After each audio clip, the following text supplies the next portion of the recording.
Yes started ना। मुझे तो मैसेज मिला sir. Yes sir. Okay sir. Okay sir good evening morning बोलने जा रहा था। आदत बहुत खराब हो गया है, रात दिन का ख्याल नहीं होता है।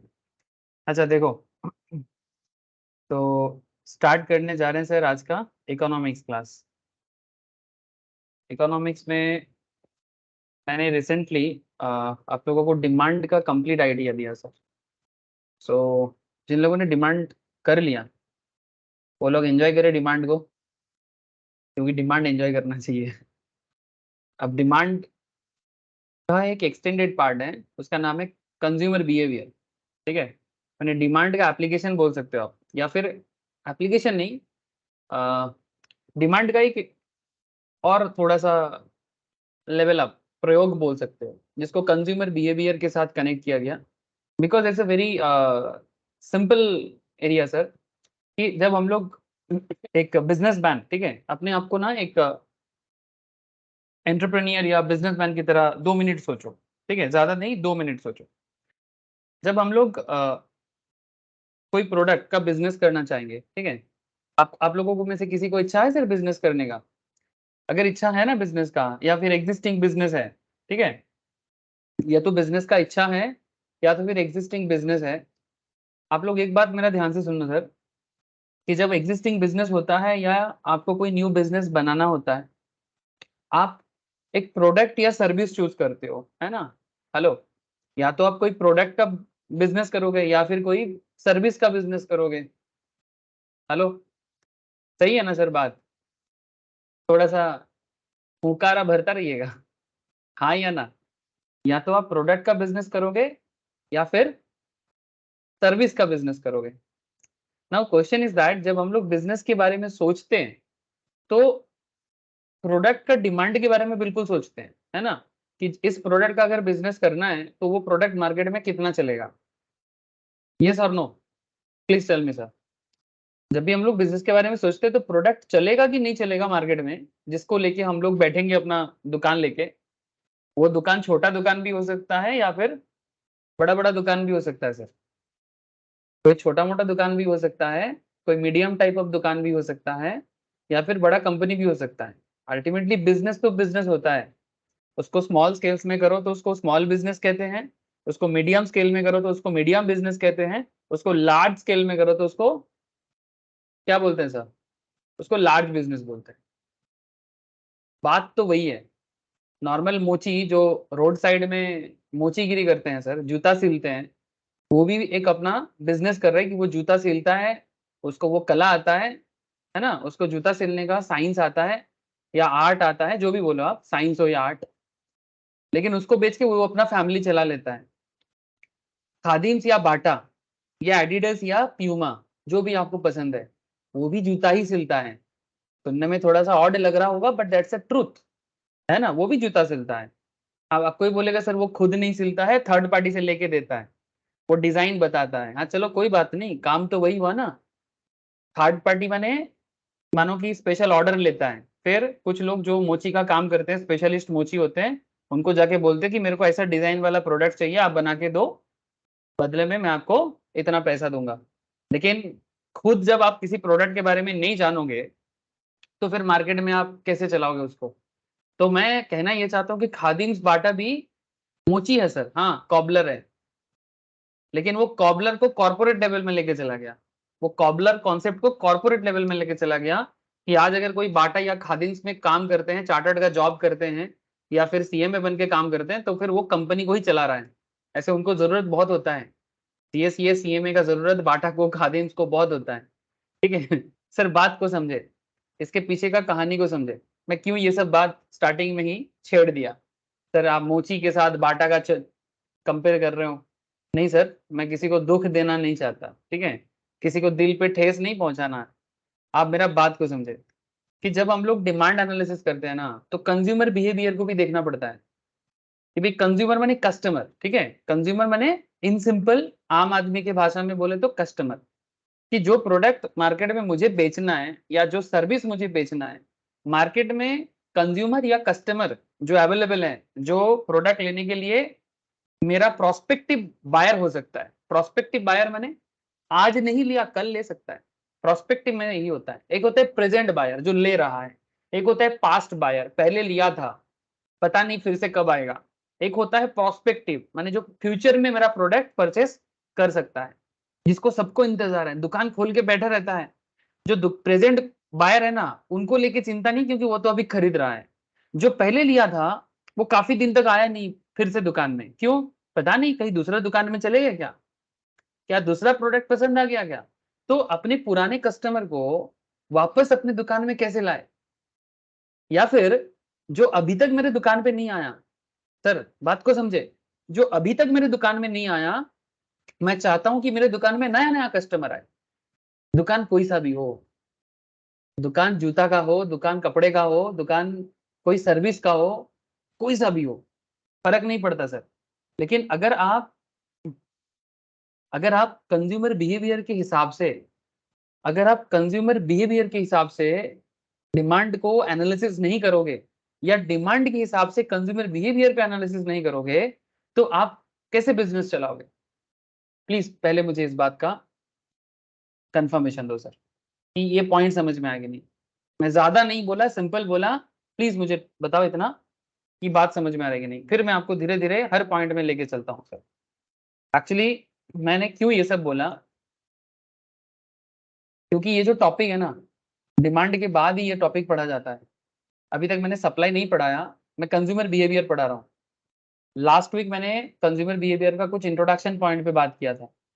लास्ट वीक मैंने कंज्यूमर बिहेवियर पे कुछ इंट्रोडक्शन लेवल में, जैसे यूटिलिटी क्या होता है, वांट्स क्या होता है, मार्जिनल यूटिलिटी क्या है, टोटल यूटिलिटी क्या है, मार्जिनल यूटिलिटी के साथ टोटल यूटिलिटी का रिलेशन क्या है, मैंने ये सब कुछ बात आप लोगों से किया था। कुछ कैलकुलेशंस, कुछ स्टैटिस्टिक्स भी था, मैं दिखाता हूँ आपको मेरे नोट से। कहाँ चला गया भाई? सर बोलो, पॉइंट समझ में आ रहा है कि नहीं? हेलो, पॉइंट समझ में आ रहा है? हाँ ये सर। सुन। तो सर ओके सर। जो लोग लास्ट क्लास किया भी नहीं था, उन्हें भी पूछ रहा हूँ कि मैंने क्या बोला, समझ में आया आप लोगों को? आम आदमी की भाषा में बात किया सर, मैंने ज्यादा किताबी बात नहीं किया, वेरी आम आदमी का भाषा था। कि जब हमें किसी चीज का बिजनेस करना होता है तो हमें डिमांड के साथ साथ कंज्यूमर बिहेवियर का भी ख्याल रखना पड़ता है। कि कस्टमर क्या सोच रहा है मेरे प्रोडक्ट के बारे में, या फिर कस्टमर कैसे सोच सकता है मेरे प्रोडक्ट के बारे में, मेरे सर्विस के बारे में। ठीक है, ताकि वो मेरे पास आए, मेरा प्रोडक्ट ले, मेरा सर्विस ले, और मेरा इकोनॉमी ग्रो हो, है ना? मेरा इकोनॉमी ग्रो हो, आपका इकोनॉमी ग्रो हो, देश का इकोनॉमी ग्रो हो, समाज का इकोनॉमी ग्रो हो, है ना? ये बहुत जरूरी है, ये बहुत जरूरी है। तो जैसे जो देश का प्राइम मिनिस्टर होते हैं, उसको बड़े लेवल में सोचना पड़ता है। अभी रिसेंटली G20 हुआ सर, आप सभी ने देखा होगा। दुनिया के ताबड़ तबड़ देश आया था इंडिया में मीटिंग करने के लिए, बायलैटरल टाइज के लिए। बायलैटरल मने क्या है सर?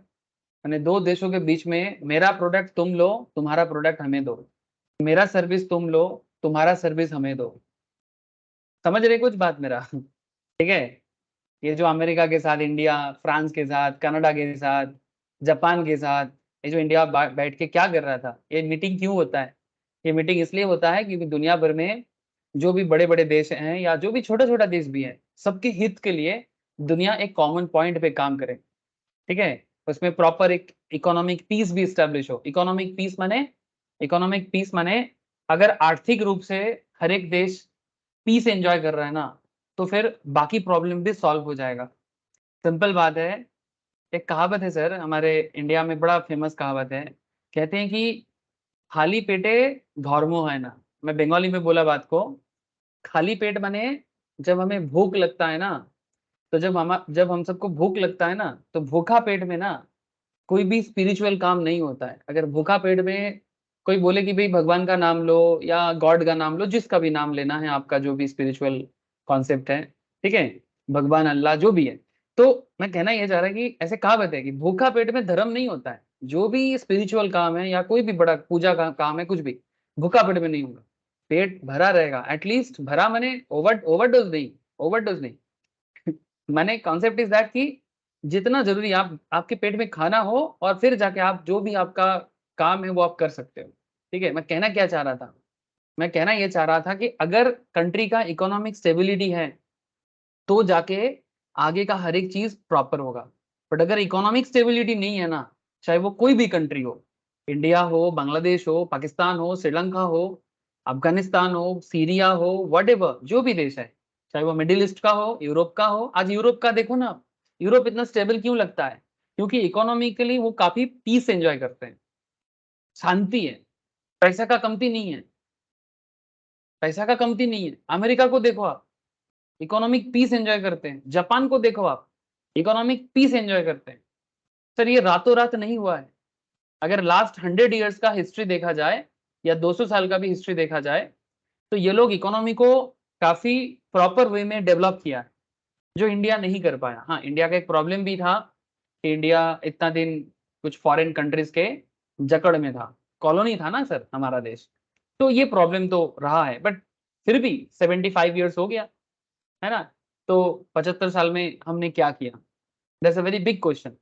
75 साल में इंडिया अपनी इकोनॉमी को पीस बनाने के लिए क्या किया? कुछ अच्छा किया है, कुछ खराब किया है, क्रिटिसाइज हो सकता है, बट वो करंट डिस्कशन नहीं है, वो करंट डिस्कशन नहीं है।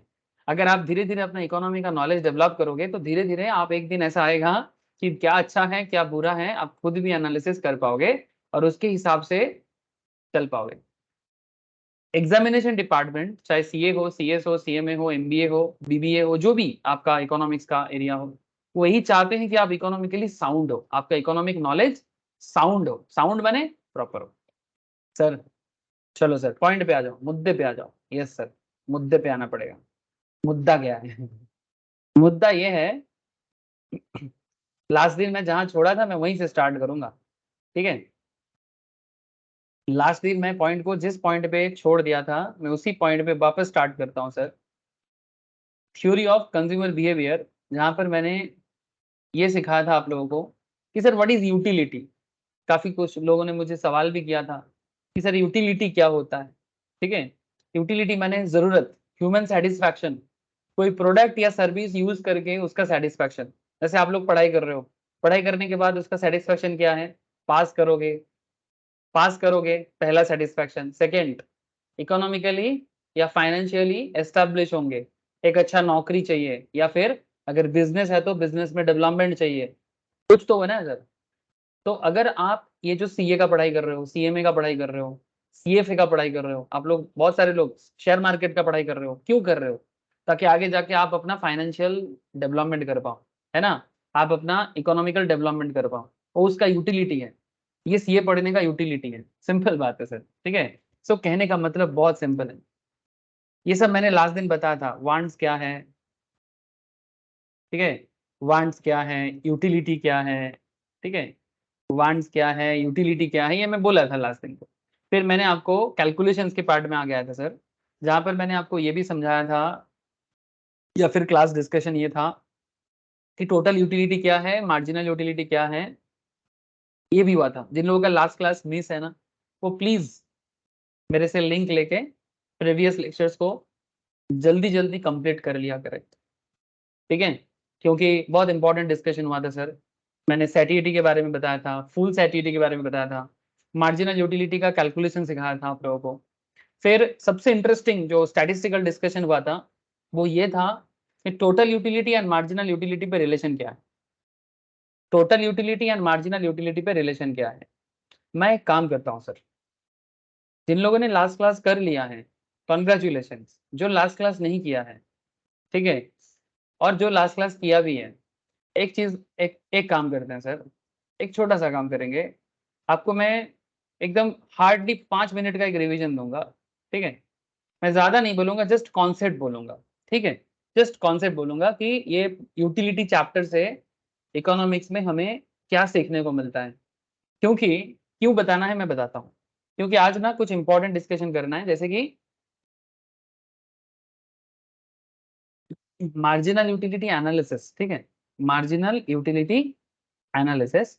तो मार्जिनल यूटिलिटी एनालिसिस पे अल्फ्रेड मर्सल सर का एक कॉन्सेप्ट है, और एक है sir ordinal utility concept, that is Hicks and Allen का एक कॉन्सेप्ट है। तो ये दोनों कॉन्सेप्ट को धीरे-धीरे कंपेयर करना है।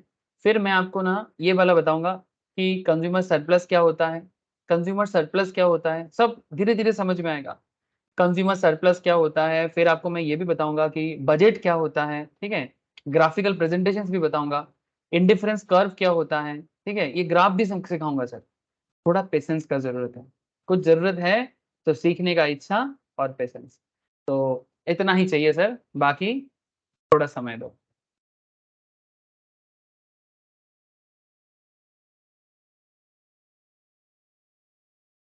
तो सबसे पहले ना मैं आपको एक फिर से एक चीज़ बताता हूँ, टोटल यूटिलिटी क्या है? किसी भी किसी भी कंज़्यूमर का, जैसे मैं स्टार्टिंग में कंज़्यूमर क्यों चिल्ला रहा था? हर एक ह्यूमन बीइंग हर एक ह्यूमन बीइंग आप, मैं, अरे-गहरे, नत्थू-कैरे कोई भी A, B, C, D, A, Y, Z anyone, anybody in this world, जो भी ह्यूमन बीइंग है वो कंज़्यूम ज़रूर करता है। खुद कमाए ना कमाए, खाता तो ज़रूर है। सर क्या बात कर रहे हो? अच्छा नहीं लग रहा है, बुरा लग रहा है सर। हम लोग कमाते नहीं है, सिर्फ़ खाते हैं घर का। Sir don't take it in a bad way, सब खाता है। पहले सब खाता है, अब बच्चे हो आप लोग अभी, ठीक है? अभी थोड़ी ना आपको कोई बोल रहा है कि जा कमा के ला, ठीक है? अगर कोई बोल रहा है, ज़रूर कोई प्रॉब्लम होगा तब बोलता है, नहीं तो नहीं बोलता। आप लोग मेरा बात को समझना सर, गलत मत लेना, ठीक है? बचपन से जब से पैदा होता है ना बच्चा एज़ अ ह्यूमन बेबी ठीक है? एज़ अ ह्यूमन बेबी जब से वो पैदा होता है वो सिर्फ़ कंज़्यूम करता है, खाता रहता है, ठीक है? माँ-बाप के होटल में खाता रहता है। ऐसे माँ-बाप तो इसीलिए जन्म देता है कि बच्चे को खिला-पिला के बड़ा करेंगे, ठीक है? उसके बाद अलग बात है सर, मैं ज़्यादा फैमिली मैटर में बात नहीं करूँगा। लेकिन आप मेरा बात को समझें, कंज़्यूमर सबको ही है। तो अगर आप एक से फॉर एग्ज़ाम्पल आपको भूख लगा है, टोटल यूटिलिटी का एक सिंपल एग्ज़ाम्पल लेता हूँ। आपको बहुत जोर से भूख लगा है, भूख माने समझते हो ना? भूख माने जब आपको पेट पेट में चूहा दौड़ता है ना? तो आपको भूख लगता है तो आपको राइस पसंद है, राइस खाओ, ठीक है? ए ए 1 प्लेट राइस में पेट भरेगा कि 2 प्लेट राइस से पेट भरेगा? हाँ, आप लोगों में से किसको पूछा जाए? सर भूख लगने से क्या खाते हो? किसका नाम लूँ सर? सुमित सुमित को पूछता हूँ, सुमित अच्छा-अच्छा एग्ज़ाम्पल देता है। सुमित आवाज़ आ रहा है मेरा? हाँ सर, हाँ सर। हाँ, क्या खाता है? राइस खाता है कि रोटी खाता है? जल्दी बोल। रोटी प्रेफ़र करता हूँ सर। रोटी प्रेफ़र करता है। कितना रोटी खाता है? जब भूख लगता है 1 + 1 कितना? 1 रोटी? सर 3। हाँ, 3 रोटी? 3 रोटी में तेरा मोटा-मोटी भूख कंप्लीट हो जाता है। हाँ सर। चूहा दौड़ना बंद हो जाता है। हाँ सर? हाँ, ठीक। इसका मतलब, बात को समझिए सर। अगेन, यूटिलिटी का मतलब होता है किसी भी चीज़ को यूज़ करके उसका सैटिस्फैक्शन लेना। ठीक है? जैसे यहाँ पर रोटी का यूज़ था। यहाँ पर सुमित के लिए रोटी का यूज़ था।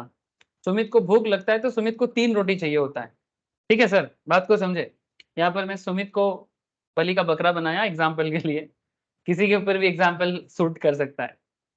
तो 3 पीस रोटी सुमित का टोटल यूटिलिटी है। लेकिन सुमित क्या एक साथ 3 रोटी खाता है कि पार्ट बाय पार्ट? मैंने ऐसा थोड़ी कि 3 रोटी एक साथ लिया और मुँह में डाल लिया। नहीं सर, मम्मी बड़ा-बड़ा रोटी बनाती है, एक साथ होगा ही नहीं। सर मेरा एग्ज़ाम्पल का दूसरा मतलब है, मैं तुमको नहीं बोल रहा हूँ, इसीलिए मैं बोला मैं तेरे को बलि का बकरा बनाया, ठीक है? कोई भी इंसान नॉर्मली 3 रोटी एक साथ थोड़ी खाएगा, एक नॉर्मल इंसान, ठीक है? वो क्या करेगा 1 + 1 + 1 ऐसा करके खाएगा। पहले 1 रोटी खाएगा, फिर उसको चबाएगा, है ना? फिर सेकंड रोटी खाएगा, फिर उसको चबाएगा, हाँ? फिर थर्ड रोटी खाएगा, फिर उसको चबाएगा, फिर देखेगा अगर भूख है और 1 रोटी मँगवाएगा, और 1 रोटी डिमांड करेगा। इस तरह से वो अपना यूटिलिटी को बढ़ा सकता है। अच्छा कभी-कभी ऐसा भी तो होता है कि 3 की जगह 4 खा लिया, ऐसा होता है कि नहीं होता?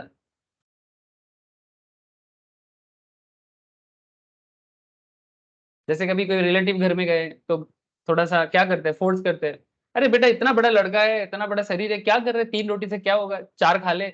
हाँ, पराठा पराठा बनाया है इतना अच्छा-अच्छा, मामा घर में जैसे आदर होता है ना, हाँ, "क्या कर रहा है इतना बड़ा शरीर है, क्या करे 3 रोटी में क्या होगा तेरे पेट में, 4 खा।" ठीक है, अब तुम ज्यादा खा लेते हो तो क्या कर लेते हो, फिर बाद में उल्टी हो जाता है। हाँ सर, ज्यादा खा के उल्टी भी होता है, बात को समझे। तो मेन पॉइंट क्या है सर, मेन पॉइंट यही है कि कोई भी प्रोडक्ट कंज्यूम करके जब एक एक यूनिट कंज्यूम करते हो तो MU1, MU2, MU3 up to MUN, ठीक है। अब पता नहीं, सुमित का तो 3 रोटी में पेट भर गया, क्या सबका 3 रोटी में पेट भरता है या किसी को उससे भी ज्यादा लगता है? ऐसा कोई भी होता होगा सर जिसको मे बी 7-8 रोटी चाहिए होता है। हाँ सर, जो खाने वाला खाते हैं, जो पचा सकता है वो खाता है।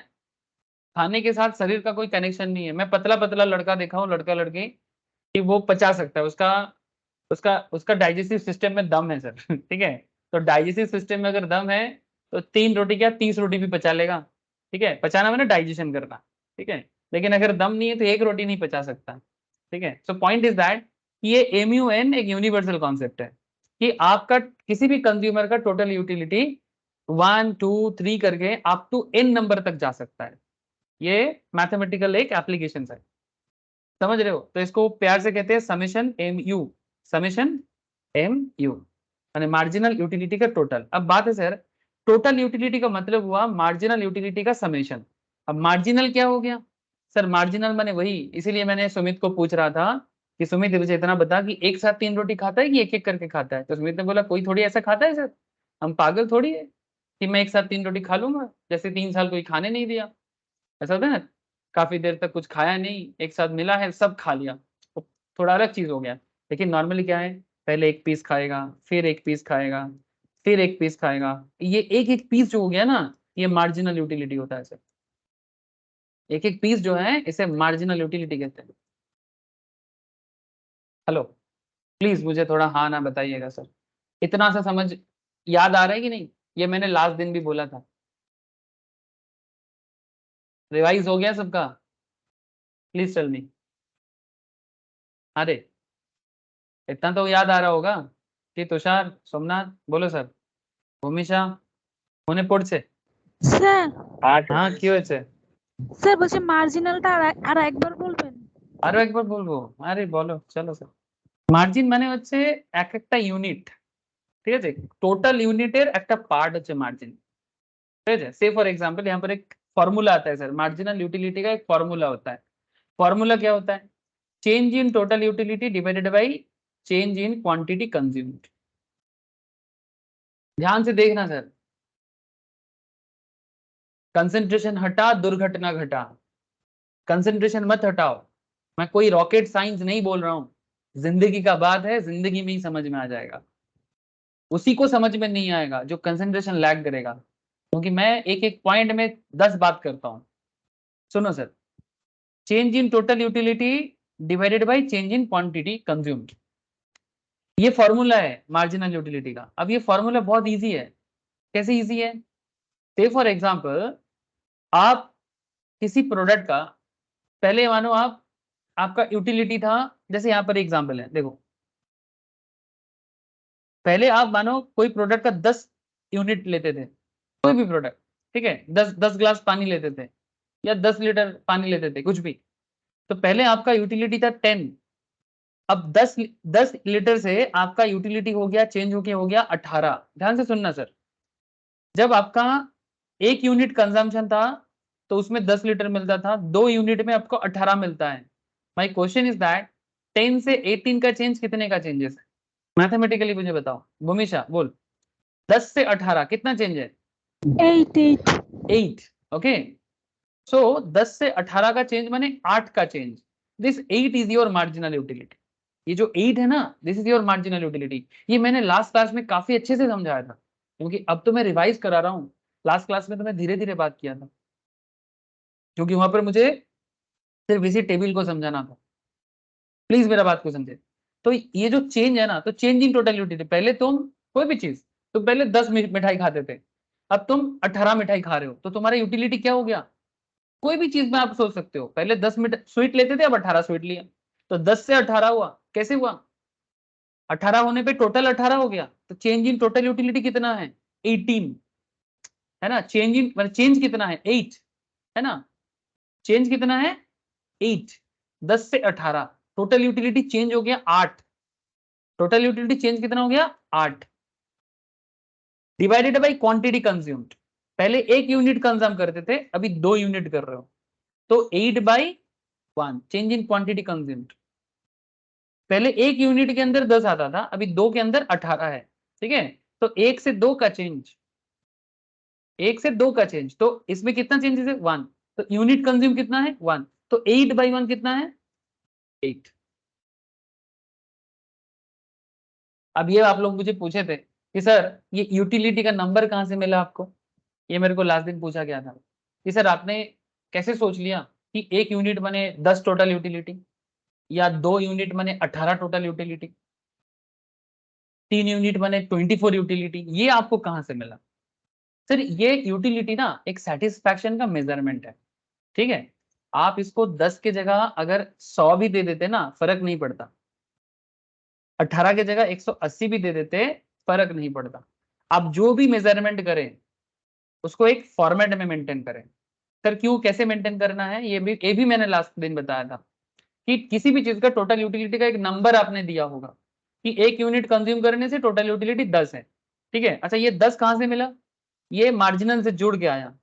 आपको मैं अलग लैंग्वेज से समझा रहा हूँ। किसी भी देखो, कोई भी दो डेटा आपके पास हो, सपोज आपके पास यूनिट कंजम्पशन का डेटा है और मार्जिनल यूटिलिटी का डेटा है, तो आप टोटल यूटिलिटी कैलकुलेट कर सकते हो। या फिर आपके पास यूनिट कंजम्पशन का डेटा है और टोटल यूटिलिटी का डेटा है, तो आप मार्जिनल यूटिलिटी कंज्यूम कर सकते, कैलकुलेट कर सकते हो। कोई भी दो डेटा आपको चाहिए तो तीसरा आपको कैलकुलेशन हो जाएगा। अब पॉइंट ये था कि सर ये 1 यूनिट कंजम्पशन करने से उसका यूटिलिटी 10 है, ये मेजरमेंट कहां से मिला? सर ये मेजरमेंट एक सेटिस्फैक्शन से दिया गया। Point to be noted sir, ये एक सैटिएटी पॉइंट है। सैटिएटी माने आप सेटिस्फाई हो, इसलिए आपको अगर 1 यूनिट मिलता है तो आप सबसे ज्यादा खुश होते हो। अब इसको मैं एक एग्जांपल दिया था, सपोज आप शॉपिंग करने जाते हो, अभी वेस्ट बंगाल में दुर्गा पूजा आ रहा है सर, थोड़ा मजा करेंगे सब कोई। दुर्गा पूजा में शॉपिंग करने हर कोई जाते हैं। कोलकाता में दिवाली के टाइम पे शॉपिंग मॉल में जाओगे कुछ नहीं मिलेगा। जो करना है दुर्गा पूजा में करो। यहाँ पर बंगाली, नॉन बंगाली, सब कोई दुर्गा पूजा में शॉपिंग करते हैं। भले ही बाकी इंडिया दिवाली में शॉपिंग करते हैं, बट कोलकाता के लोग चाहे वो कोई भी कास्ट का हो, कोई भी मजहब का हो, ठीक है, वो दुर्गा पूजा में शॉपिंग करते हैं। ये कोलकाता का ट्रेंड है सर, क्योंकि इसी टाइम पे न्यू कलेक्शंस आता है। अब मुझे आपको लेके जाना है कहीं भी एक मार्केट में, कहाँ जाना है सर? चलो एक एक मार्केट में जाना है सर, कोई कपड़ा मार्केट, ठीक है, चलो ठीक है। एग्जाम्पल के लिए मुझे एक मार्केट मिला, ये देखो सर, ये लेडीज कुर्ती बिक रहा है, ये गुड़िया हट मार्केट है, साउथ कोलकाता में है। Point to be noted sir, suppose किसी को घर के अपने बहन के लिए हो, अपनी गर्लफ्रेंड के लिए हो, ठीक है, या अपने दीदी के लिए हो, किसी के लिए, अपने बीबी के लिए, किसी के लिए दुकान में गए सर, या अपने लिए भी जा सकते हैं ना। तो आप मुझे एक चीज बताओ, जब कुर्ती का भूख लगता है, कुर्ती का भूख समझते हो, you need a kurti, simple, कुछ नहीं, आपको एक कुर्ती का जरूरत है। जैसे हम लोग बोलते हैं ना जीन्स चाहिए हमें एक, तो एग्जैक्टली आपको एक कुर्ती चाहिए, तो कुर्ती का भूख लगा है, तो आपका नीड क्या है सर? एक कुर्ती का, you need one kurti. Please tell me, मेरा बात को समझना सर, फिर जवाब देना। आपको एक कुर्ती का जरूरत है, आप दुकान में जाके एक ही कुर्ती मांगोगे ना, या दो कुर्ती मांगोगे? प्लीज मेरा जवाब देना। आपको कुर्ती का जरूरत है, आप एक ही मांगोगे? यस और नो? हाँ सर। Okay sir. तो एक कुर्ती में आपको जो सेटिस्फैक्शन है क्या, अब देयर इज अ पॉइंट। अब दुकानदार बोलता है कि एक कुर्ती का 200, ठीक है, लेकिन दो लेंगे तो 350 में दे देंगे, 200 ईच, ठीक है, 200 ईच। लेकिन अगर 2 पीस लेंगे तो 350 में दे देंगे, दुकानदार आपको बोल रहे हैं। या फिर आप भी बोल रहे हो, आप भी दुकानदार को ऑफर कर सकते हो, दादा একটা 200 টাকা বেশি নিলে কি একটু কম করবেন? Hello sir, purely Bengali bargaining, ঠিক আছে, दादा 3-4 पीस नेबो, किंतु जो लोग बंगाली समझते हो वो इजीली समझ जाएगा, ठीक है, वैसे बोलेगा कि दादा 3-4 पीस ले, मतलब 3-4 पीस नेबो, ठीक है, দাম কিন্তু কম করতে হবে, 150 টাকা পিস করতে হবে। कितना पीस करना पड़ेगा सर? 150 पर पीसेस, ठीक है। मतलब क्या है, जैसे ही आप ज्यादा लेने के बारे में बोल रहे हो, आप दाम को कम कर रहे हो। अच्छा, now there is a point, आप कौन हो? आप कंज्यूमर हो, आपके ऑपोजिट साइड में कौन है? सेलर है। Hello, point to be noted sir. ये मैं कल का पढ़ाई भी करा रहा हूँ, आज का पढ़ाई भी करा रहा हूँ। जो लोग सोच रहे सर कल अभी मतलब जो लोग लास्ट क्लास कर लिया उनके मन में चल रहा है सर तो लास्ट क्लास पढ़ा रहे हैं। नहीं सर, मैं आज का ही पढ़ा रहा हूँ, मैं आज का ही पढ़ा रहा हूँ, ध्यान से सुनना, ठीक है? भटकना मत। 150 पर पेज आप ऑफर कर रहे थे। नाउ पॉइंट इज दुकानदार देगा कि नहीं ये डिपेंड करता है कि दुकानदार के बिजनेस के कैलकुलेशंस पे। नॉर्मली दुकानदार देता है लेकिन वो उसका कैलकुलेशंस करेगा, उसका मार्जिन रहेगा कि नहीं, प्रॉफिट रहेगा कि नहीं। अब आप एक चीज मुझे बताओ, मैं अब ज्यादा इसको डेप्थ में नहीं ले जाता, सिंपल एक कॉन्सेप्ट रखता हूं कि एक पीस लोगे, दुकानदार भी 200 टका में देगा, आप भी 200 में ही देके आओगे ना। हेलो, जब आपका नीड बहुत ज्यादा होता है, नीड बने जरूरत, ठीक है, और उसमें आपका यूटिलिटी भी बहुत जरूरी है, बिकॉज आपको एक कुर्ती बहुत जरूरी है। आप बार्गेन करोगे, थोड़ा बहुत 5-10 टका हो सकता है, पर इससे ज्यादा नहीं करेगा, और कभी कभी तो दुकानदार 1 टका भी कम नहीं करेगा। बट अगर आपको नीड है, प्लीज टेल मी, आप 200 में लेके आओगे, यस और नो? হ্যাঁ স্যার নিয়ে আসবো। That is the very basic question. So एक कुर्ती का यूटिलिटी का नंबर आप कितना देना चाहोगे? सबसे हाईएस्ट यूटिलिटी पॉइंट क्या होगा? अगर आपको नंबरिंग करना है तो क्या दोगे? 10? यस और नो? अगर आपको 1 to 10 नंबरिंग करना है, एक कुर्ती का यूटिलिटी कितना दोगे सर? 10, हाईएस्ट नंबर 10 है, तो 1 to 10 के अंदर आपका सेटिस्फैक्शन लेवल एक कुर्ती के लिए 10 ही होगा ना? प्लीज टेल मी सर, হ্যাঁ স্যার হ্যাঁ। प्लीज बात को समझना एकदम प्योरली। ये कॉन्सेप्ट जो है ना, ये एक बिहेवियरल कॉन्सेप्ट है, इसको बिहेवियरल फाइनेंस के अंदर भी पढ़ाया जाता है, मार्केटिंग में पढ़ाया जाता है, जो लोग मार्केटिंग ऑनर्स वगैरह करते हैं ना उन्हें भी पढ़ाया जाता है ये टॉपिक, समझाने के लिए। इकोनॉमिक्स तो हर चीज में यूज होता है, वो अलग बात है, बट समझा करो सर। तो जिस चीज का सबसे ज्यादा जरूरत होता है उसका यूटिलिटी हाईएस्ट लेवल का होता है। अब दुकानदार के साथ आपका बार्गेन कॉन्सेप्ट भी इसी पॉइंट पे चलता है, दुकानदार के साथ आपका बार्गेन भी इसी कॉन्सेप्ट पे चलता है। अब सेकंड पॉइंट पे आते हैं। मानो आप अब सोच रहे हो कि इसके पास अच्छा कलेक्शन है, ठीक है, तो घर पे माँ भी बोला कि अगर अच्छा लगे तो 2-3 पीस ले लेना।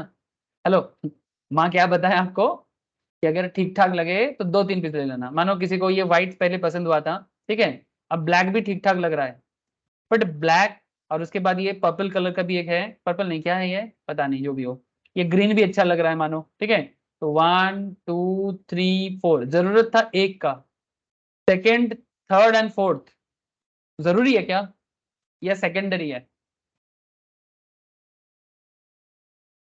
सेकेंडरी। सेकेंडरी है। नाउ टेल मी सर, जो आपके लिए जो आपका जरूरत, जिस चीज पे आपका जरूरत, आप कंज्यूमर के हिसाब से सोचो, ठीक है, दुकानदार के हिसाब से बाद में सोच लेना। अभी आप ना दोनों तरफ से मत सोचा करो, एक तरफ से सोचा करो, है ना? बहुत लोग ना एक साथ दोनों तरफ से सोचते हैं, एक बार दुकानदार बन जाते हैं, एक बार कस्टमर बन जाते हैं। मैं आपको रिक्वेस्ट कर रहा हूँ कि अभी आप कस्टमर बनो, बाद में दुकानदार बन जाना। जैसे ये दुकानदार साहब यहाँ पर खड़े हैं ठीक है, दुकानदार बाद में बन जाना। नाउ पॉइंट इज दैट कि अभी कंज्यूमर के एंगल से सोचो, सेकंड कुर्ती के लिए क्या वो 200 देने के लिए रेडी रहेगा या कम देने के लिए रेडी रहेगा? कम देगा। कम देगा। से फॉर एग्जांपल मे बी 190 180 कि दादा 2 लेंगे, थोड़ा कम करो। तीसरा के लिए और कम करेगा, वो बोलेगा 3 ले रहे हैं और तो कुछ तो कम करो, है ना? एकदम नाछोड़ हो जाता है सर, कस्टमर मतलब एकदम नाछोड़ जैसा हो जाता है। बंगाली में बोलते हैं नाछोड़ बंदा, ठीक है, यानी बंदा छोड़ता नहीं है, नाछोड़ बंदा बोलते हैं बंगाली में, ठीक है। हाँ, एकदम नाछोड़ बंदा, छोड़िए नहीं। मैं लड़की लोग तो बहुत अच्छा बार्गेन करता है सर, ठीक है, सीरियसली मेरे अंदर तो बार्गेन पावर है ही नहीं, मेरे को तो लूट लेता है ठीक है, लेकिन कोई कोई होता है सर, गजब का बार्गेन पावर होता है, और मैंने देखा लेडीज का बार्गेन पावर बेस्ट होता है। दुकानदार लास्ट में बोलता है दीदी लेके जाओ लेके जाओ, ठीक है। सो पॉइंट इज दैट जितना उसका यूटिलिटी कम हो रहा है, point to be noted sir, utility जितना कम होते जाएगा, ठीक है, कंज्यूमर बिहेवियर, यूटिलिटी जितना कम होते जाएगा उतना वो प्रोडक्ट के लिए कम पे करना चाहेगा। Is it true? क्या बात दिमाग में घुसा sir? Yes sir. Yes sir. अब इकोनॉमिक्स आपको क्या समझाता है आप समझो, ठीक है। इसको कहते हैं मार्जिनल यूटिलिटी एनालिसिस, ठीक है। अब क्या है ना, ये जो टेबल मैंने लास्ट क्लास में भी पढ़ाया था, मैं उसको फिर से रिपीट इसलिए किया क्योंकि बहुत जरूरी है आज का क्लास को समझने के लिए। अब एक यूनिट का यूटिलिटी आपने 10 नंबर दिया, 2 यूनिट की यूटिलिटी आपने कम कर दिया, 8 कर दिया। मैं आपको फिर से बोल रहा हूं, ये 10, 8, 6, 4, 2 शून्य कोई पत्थर की लकीर नहीं है। जरूरी नहीं कि मेरे नोट्स में 10, 8 है, ठीक है। आप इंस्टीट्यूट के मैट के अंदर देखो तो शायद आपको दूसरा नंबर मिल जाए, ठीक है। ये देखो 20, 14, 11, 5, 0 नेगेटिव है, समझ रहे हो सर? तो नॉट नेसेसरी कि आपको हर जगह में सिमिलर नंबर मिले, आप अलग अलग नंबर से भी यूटिलिटी को मेजर कर सकते हो, आपके ऊपर है आप क्या नंबर देना चाहोगे। बट कॉन्सेप्ट चाहे नंबरिंग अलग हो, एक यूनिट का यूटिलिटी 10 हो या 20 हो, doesn't matter, but concept change नहीं होगा। चांद में भी जाओगे, अगर चांद में भी चले जाते हो कॉन्सेप्ट नहीं बदलेगा, मंगल में चले जाओगे तो भी नहीं बदलेगा। बंगाली में एक कहावत है सर, सर आप बंगाली कहावत मत बोला करो, हम लोगों को समझ में नहीं आए। एक कहावत है, याद आ गया बोल देते हैं, समझ में आए नहीं आए। इवन मैं समझ सकता हूँ जो लोग प्योर बंगाली फैमिली से हैं वो भी समझ नहीं पाएगा, क्योंकि आजकल ये सब मॉडर्न जमाना में ये सब लोग बात यूज नहीं करता। क्या बोलते हैं इसको, बोलते हैं कि ढेकी स्वर्गे के लिए धान भाने। आई एम श्योर कि आप लोगों को समझ में नहीं आया, ठीक है। ढेकी स्वर्गे के लिए धान भाने कॉन्सेप्ट को इस तरह से यूज किया जाता है कि कस्टमर का आदत जो होता है ना कस्टमर का जो आदत होता है, चाहे वो चांद में भी चले जाए, वो स्वर्ग में भी चले जाए, उसका आदत नहीं बदलेगा। That is the core concept. इसके बोलते हैं ढेकी स्वर्ग के लिए धान भाने, ऐसा गांव की कहावत है सर, गांव साइड में याद यूज होता है। सर हम लोग गांव का नहीं है, शहर का है। अरे चलो यार, शहर का ही हो, गांव को भारत का हो ना, बस भारत का बच्चा बच्चा। अच्छा देखो अब पॉइंट क्या है, तो एक प्रोडक्ट का यूटिलिटी 10 था, दूसरे का यूटिलिटी थोड़ा कम हो गया, तीसरे का यूटिलिटी और थोड़ा कम हो गया, ठीक है। चौथे का यूटिलिटी और थोड़ा कम हो गया, 5 नंबर का यूटिलिटी और कम हो गया, 6 का यूटिलिटी और कम हो गया, 0 हो गया। 6 में और यूटिलिटी है ही नहीं, और नहीं लेना है, 6 में यूटिलिटी है नहीं, जरूरत और है नहीं, 6 में आपका यूटिलिटी बिल्कुल 0 बन जाएगा, और 7 नंबर में तो आपका लॉस हो जाएगा, मतलब पॉकेट फांका हो जाएगा, लॉस में चले जाओगे। कंज्यूमर के एंगल से बोल रहा हूँ, मैंने ऐसा होगा कि दुकानदार को ऐसा बोलना है कि दादा इसका पैसा मैं बाद में देके जाऊंगा, फिर घर पे जाके डांट पड़ेगा, ऐसा हालत है, ठीक है। तो बेसिकली 7 नंबर के लिए कोई भी नॉर्मल कस्टमर कभी नहीं जाएगा, सिर्फ बोका कस्टमर जा सकता है जिसको अपने घर को बर्बाद करना है, ठीक है। कोई कोई ऐसा होता है, ठीक है, पॉकेट में है नहीं, दुकान में धार करके आ जाते हैं, बेकार का बिना मतलब का उधार करके आ जाते हैं। क्यों करना है, जितना है उतने में चला लो ना, फालतू में उधारी करते हो, फिर वो बार्डन पापा को आता है। और यही यही प्रैक्टिस बाद में जब तुम खुद जिम्मेदार बनोगे, खुद के साथ करोगे, फिर फैमिली को प्रॉब्लम हो जाएगा। जितना है उतना करो, पॉकेट में नहीं है मत खरीदो, जितना मैक्सिमम खरीद सकते हो उतना खरीदो, एक्स्ट्रा खरीद के दुकान में धार बना के क्या फायदा। Try to understand, it's a consumer behaviour. लेकिन क्या है ना, कंज्यूमर है साहब, ये अपने हिसाब से चलता है, हर कस्टमर का अपना अपना सिस्टम है। अब कंज्यूमर बिहेवियर स्टडी करना कोई एक क्लास का मैटर नहीं, ये तो जिंदगी सिखाता है। आप जब देखोगे समझोगे, दुनियादारी देखोगे समझ जाओगे, ठीक है। सब अलग अलग लोग अलग अलग होते हैं, भगवान किसी को सेम नहीं बनाया है, ऊपर वाला सबको सेम नहीं बनाया, सबको अलग अलग नेचर दिया है। आपको मैं बोलने वाला नहीं हूँ सर कि किसका नेचर अच्छा है बुरा है, मैं बेसिकली इतना समझता हूँ कि कैलकुलेटिव होना चाहिए, ठीक है, बट बस इतना अब आप इसके कैलकुलेशंस पे ध्यान दें। एनालिसिस क्या कहता है, एनालिसिस क्या कहता है, एनालिसिस कहता है कि जैसे जैसे कस्टमर का यूटिलिटी कम होता है ना, तो स्टार्टिंग में किसी भी प्रोडक्ट का यूटिलिटी ज्यादा होता है, फिर धीरे धीरे उसका यूटिलिटी कम होता रहता है। तो स्टार्टिंग लेवल में ये स्टैटिस्टिकल टेबल आपको ये सिखाता है कि मार्जिनल यूटिलिटी डिक्रीजेस, लेकिन जब आपका मार्जिनल यूटिलिटी डिक्रीज कर रहा है, टोटल यूटिलिटी देखो बढ़ रहा है, क्योंकि आप एक कुर्ती लिया, फिर सेकंड वाला लिया, ठीक है, फिर थर्ड वाला लिया, फिर फोर्थ वाला लिया, फिर फिफ्थ वाला लिया, लेते रहे हो ना sir? Hello, please tell me. भले ही एक एक कुर्ती पे आपका जरूरत कम हो रहा है, लेकिन टोटल लेवल में कुर्ती का नंबर तो बढ़ रहा है। यस और नो?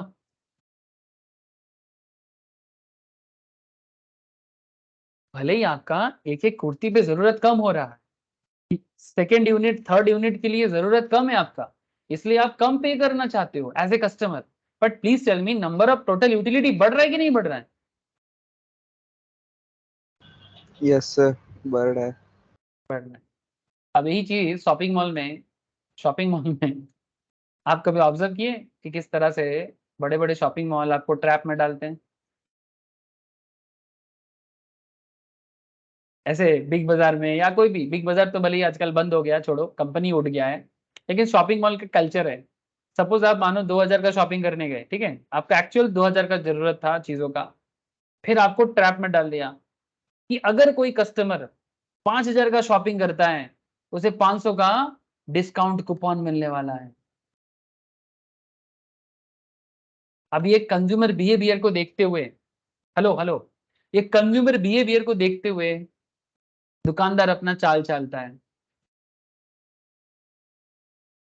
2000 आपका टारगेट था सर, आप 2000 के लिए मार्केट गए थे कि खर्चा करना है, बट आपको ऑफर दे दिया कि 5000 का शॉपिंग करोगे तो 500 का डिस्काउंट, या फिर कूपन डिस्काउंट भी, क्या कूपन डिस्काउंट। माने इसके पीछे भी ट्रैप होता है सर, ये डायरेक्ट 500 टका नहीं छोड़ेगा आपको। क्या बोलेगा कि अगर आप नेक्स्ट टाइम आओगे ना, तो अगर आप फिर से 2000 का शॉपिंग करोगे तो उसमें से 500 टका माइनस हो जाएगा। उसका भी टाइम पीरियड रहता है कि ये कूपन अगला 1 महीने के लिए वैलिड रहेगा। ऐसा आप लोगों के साथ होता है? बिल्कुल सर। ठीक है, अब यहां पर आप समझ रहे हो, ये कंज्यूमर बिहेवियर ही तो है, और ये यूटिलिटी का ही तो एनालिसिस है कि कस्टमर क्या देखता है कि अच्छा ठीक है, जरूरत तो है नहीं, लेकिन दुकानदार तो छोड़ रहे हैं। 3000 का चीज का जरूरत नहीं है, पर 500 टका बचत जो होगा, आपका गांव का मतलब आपके आस पड़ोस वाले दुकानदार तो ऐसा छूट देता नहीं है। बड़े दुकानदार देता है क्योंकि वो लार्ज स्केल में काम करता है, वो लार्ज स्केल में काम करता है, वो देता है। 500 टका डिस्काउंट आपको कौन सा, 5000 का शॉपिंग करके 500 टका का डिस्काउंट कौन सा दुकानदार दे देगा आपको, मुझे बताओ। चाहे वो कपड़ा दुकान हो, चाहे वो ग्रोसरी दुकान हो, लेकिन शॉपिंग मॉल में मिलता है, लोग भी भागा भागा पहुंचते हैं, और कस्टमर यही चीज देखते हैं, जरूरत है नहीं लेकिन 500 टका डिस्काउंट मिल रहा है।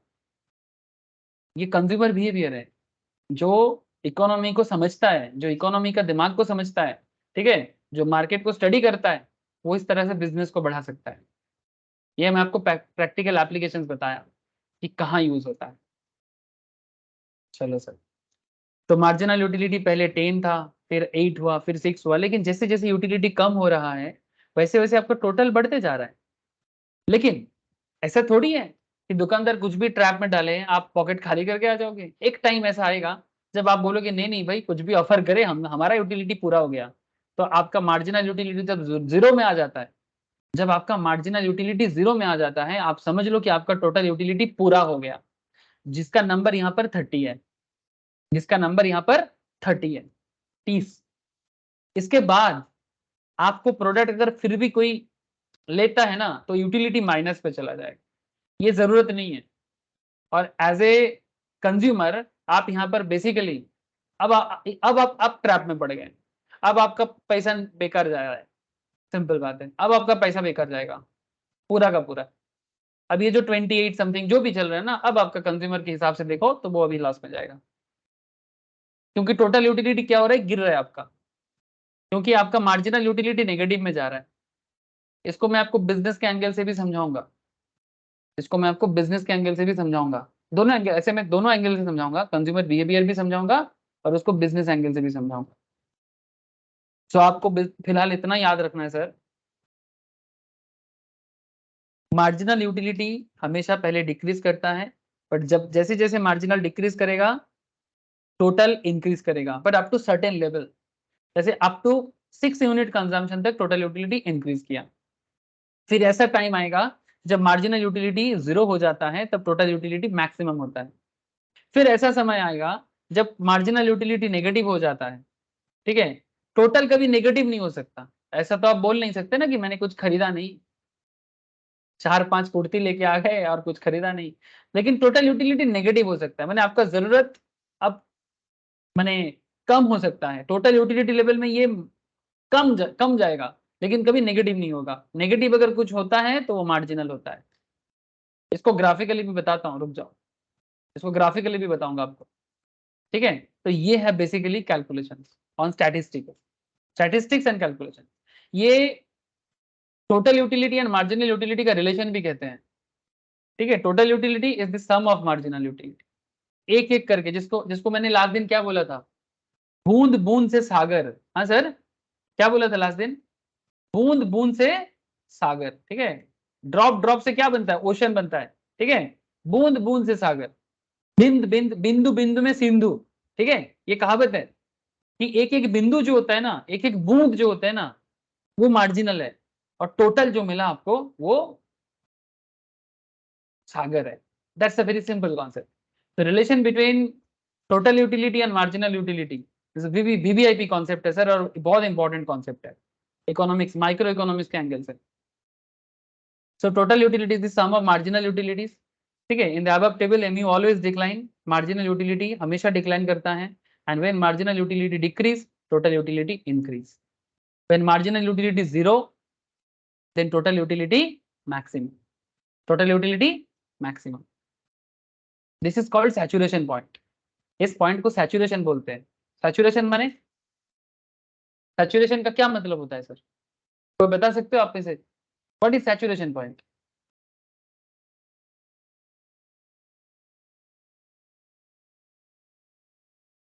बोलो सर, सैचुरेशन पॉइंट क्या होता है? एनीवन, जस्ट ट्राई करो, सैचुरेशन पॉइंट का क्या मतलब होता है? सर मतलब स्टेबल पूरा।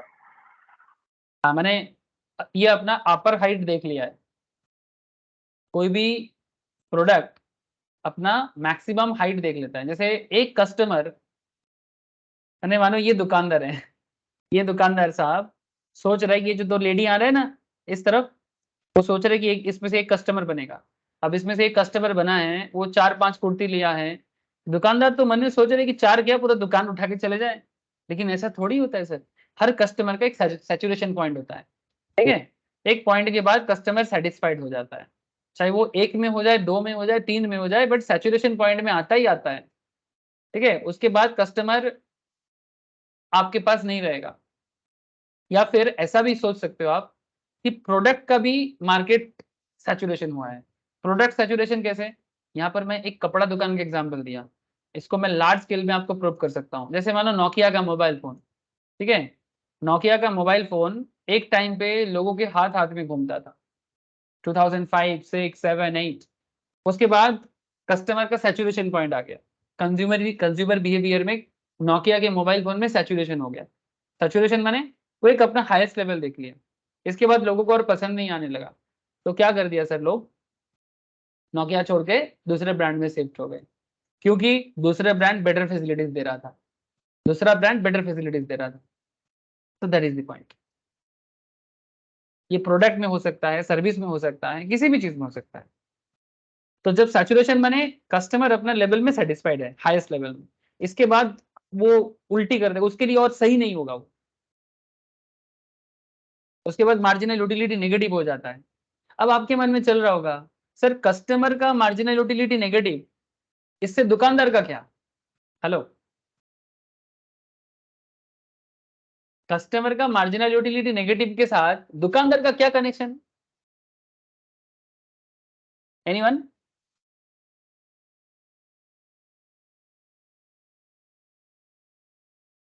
प्लीज बताओ सर।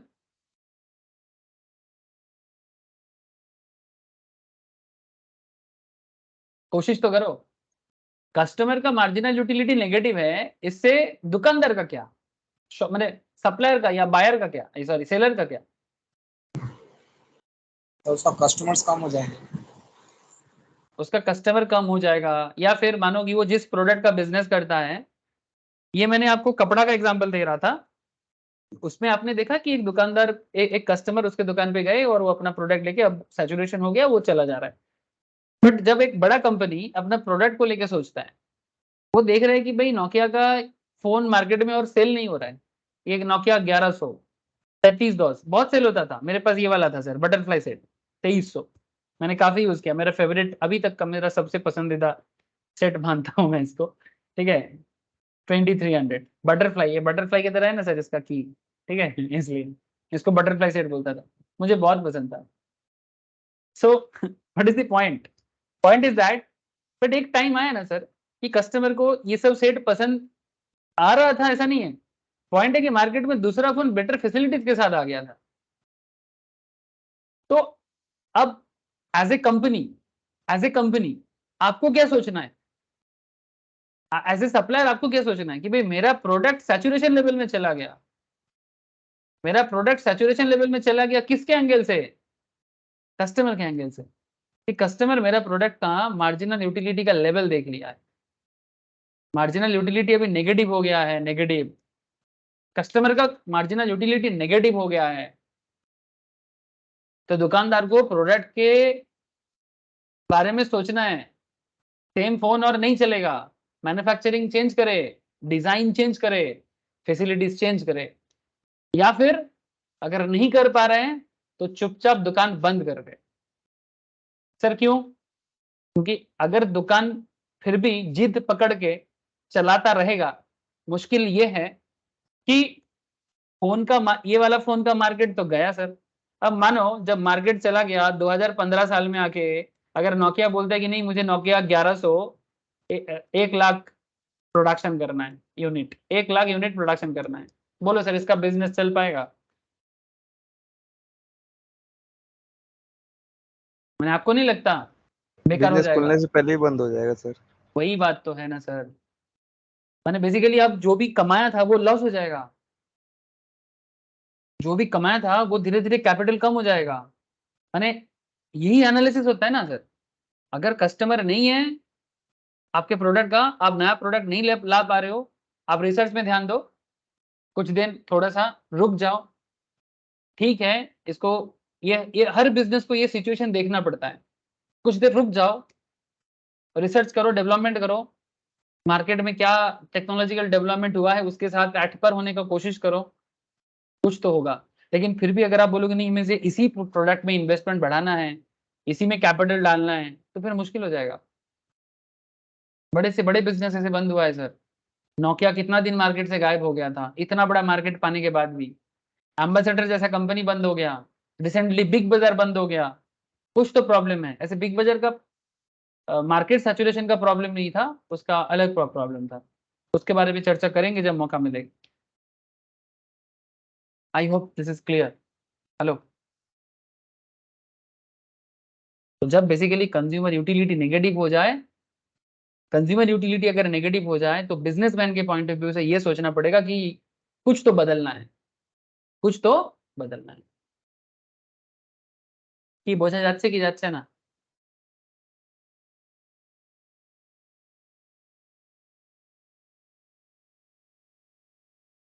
अरे বোঝা যাচ্ছে কি যাচ্ছে না? समझ में आ रहा है, यस और नो? हाँ सर। Yes sir. तो यही टेबल मैंने लास्ट क्लास काफी डिटेल्स में समझाने का कोशिश किया था, आज भी मैंने समझा दिया, लेकिन आज समझाने के पीछे कारण है, सुनो, और मैं नहीं बताऊंगा। ऐसे ये जो मार्जिनल यूटिलिटी एनालिसिस है, ये एनालिसिस किसने दिया? सर आपने दिया? नहीं सर, मेरा एनालिसिस नहीं सर, ये अल्फ्रेड मर्सल सर का है।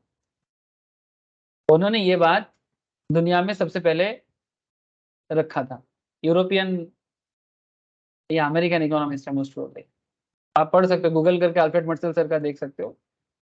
तो बहुत फेमस क्लासिकल इकोनॉमिस्ट है, एडम स्मिथ सर के बाद दुनिया भर में पॉपुलर है इकोनॉमिक वर्ल्ड में। Alfred Marshall explain how a consumer spend his income on different goods and service as to attain maximum satisfaction. इन्होंने सबसे पहले ये चीज एक्सप्लेन किया कि ये कस्टमर गुड्स पे या सर्विस के पीछे कितना खर्चा करता है ताकि वो उसको मैक्सिमम सेटिस्फैक्शन मिले। इसके पीछे उनका कुछ एजम्पशन था, जैसे कि मार्जिनल यूटिलिटी एनालिसिस जो है ये एक कार्डिनल मेजरेबिलिटी है सर। कार्डिनल माने number. When you can measure anything or you can quantify anything through numbers in terms of money, in terms of money which a person is ready to pay. Cardinal measurability of utility, किसी भी चीज को major करने का दो तरीका होता है। लोगों का सोच है सर, ये भी कंज्यूमर बिहेवियर है। कुछ लोग चीजों को पैसे से तोलता है और कुछ लोग चीजों को क्वालिटी से तोलता है। सर ये लोगों का मैटर नहीं है, ये डिपेंड करता है सिचुएशन टू सिचुएशंस। कभी कभी हमें किसी भी चीज को मेजर करने के लिए पैसा दिखता है, कभी कभी हम लोग उसी चीज को क्वालिटी से भी देखते हैं, ठीक है। और अगर कहीं पर क्वालिटी मिले तो कभी कभी हम लोग पैसे के बारे में नहीं सोचते।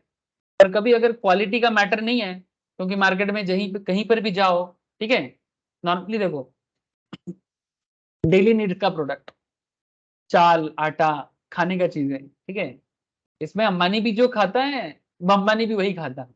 बम्बानी माने गरीब बंदा, ठीक है। चाहे अंबानी जो खाएगा बम्बानी भी वही है, सिमिलर चीज खाएगा। आलू जो मार्केट में या फार्मर के घर में खेती हो रहा है, अंबानी के लिए कोई स्पेशल आलू थोड़ी बनेगा, वही आलू है रे गोवा। चाहे उसमें आलू चोखा बनाओ या आलू का सब्जी बनाओ, जो भी है, बात को समझे। तो तब आप उसको मनी से ही देखोगे, उसमें और क्या क्वालिटी मेजर करना। लेकिन डॉक्टर के पास जाओगे, टीचर के पास जाओगे, है ना, या फिर आर्किटेक्ट के पास जाओगे, वहां पर क्वालिटी मैटर कर सकता है। तब उसको हमेशा टर्म्स ऑफ मनी से नहीं देखा जाएगा, है ना। कोई डॉक्टर 100 विजिट में देखता है, कोई डॉक्टर 1000 विजिट में देखता है, या 2000 का विजिट में देखता है। मैटर 100 या 1000 में नहीं है। आपको 100 में भी सेटिस्फेक्शन मिल सकता है, आपको 1000 में भी सेटिस्फेक्शन मिल सकता है।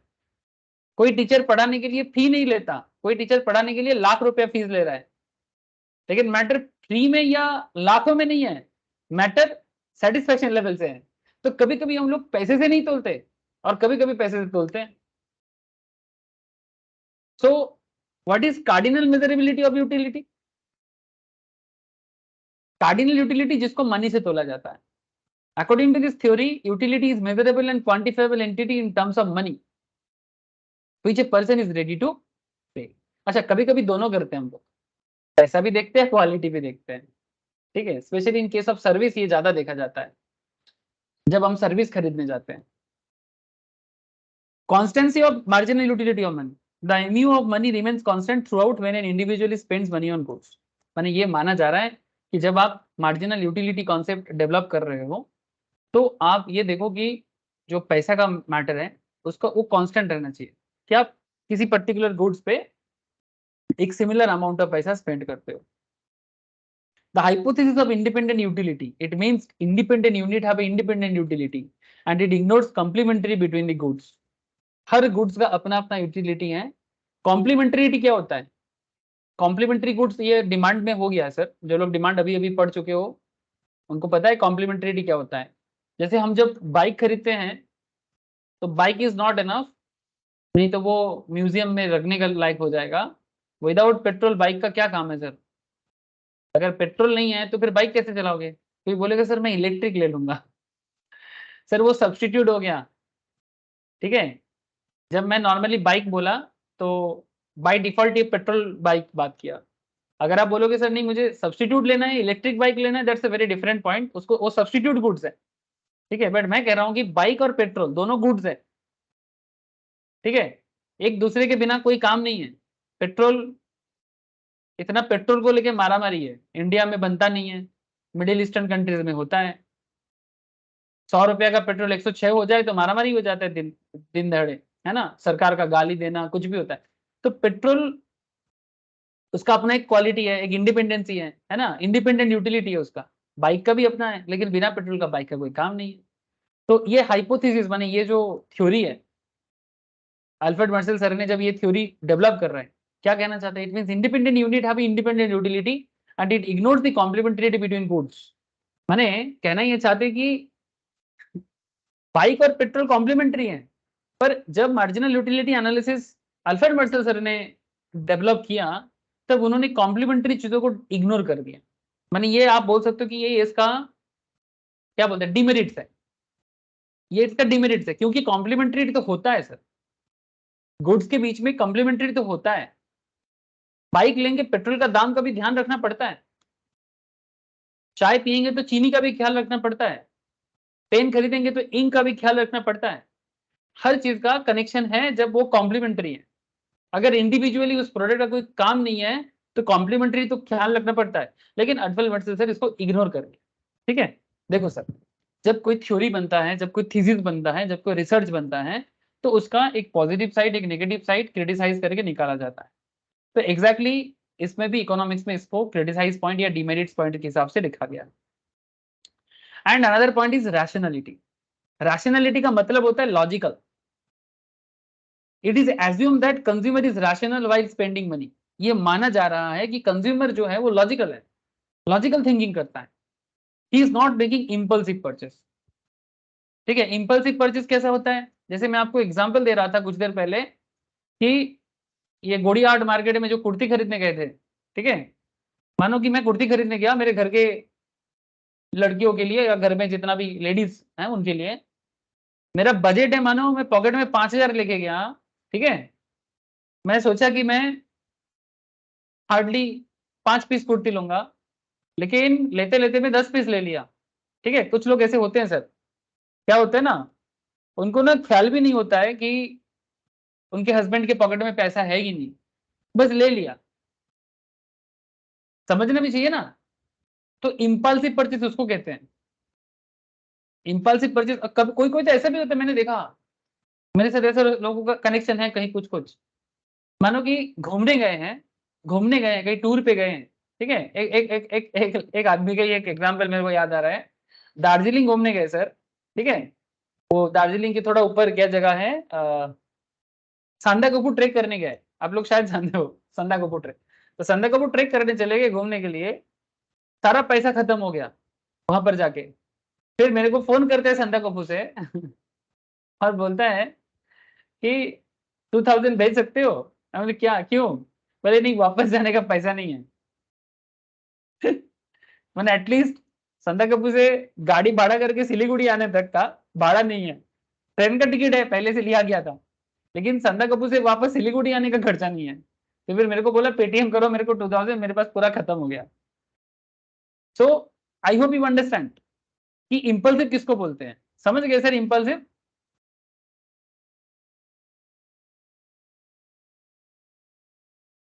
हेलो, কি বোঝা যাচ্ছে কি যাচ্ছে না? क्या रे? তিশা, हर्षद, भूमिशा, बोलो सर, साहिल, सोमनाथ, हाँ सर বুঝছি। बुझছিস? বুঝছি। বুঝছিস? তুষার, बोलो सर, सुमित, क्रेश, বোঝা যাচ্ছে কি যাচ্ছে না?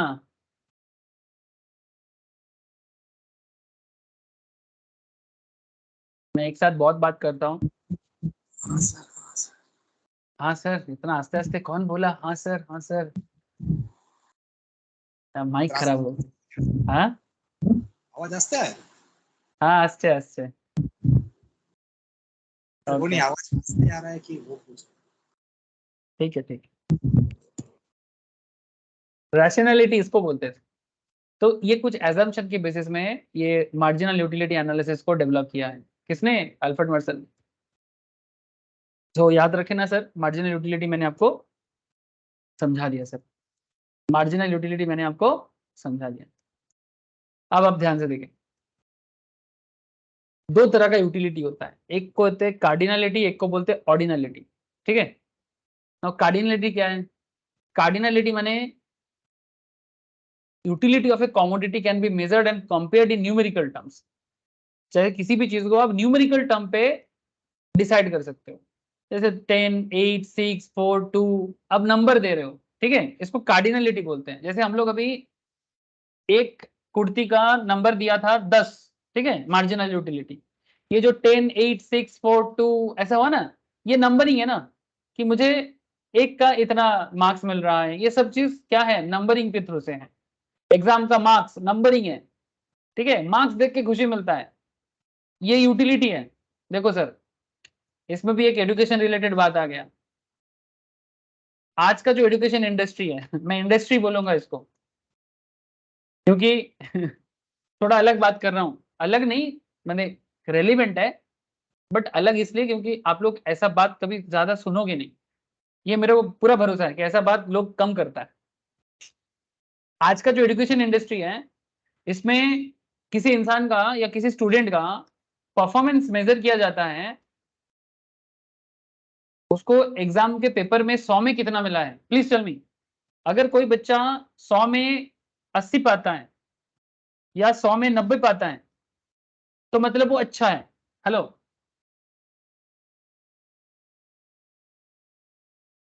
अरे बोलो सर। 100 में 80%, 90% जिनको मिलता है वो अच्छा है। यस और नो? Yes sir. हाँ सर। 100 में जिसको 40 मिलता है या जिसको 100 में 50 मिलता है ये खराब है।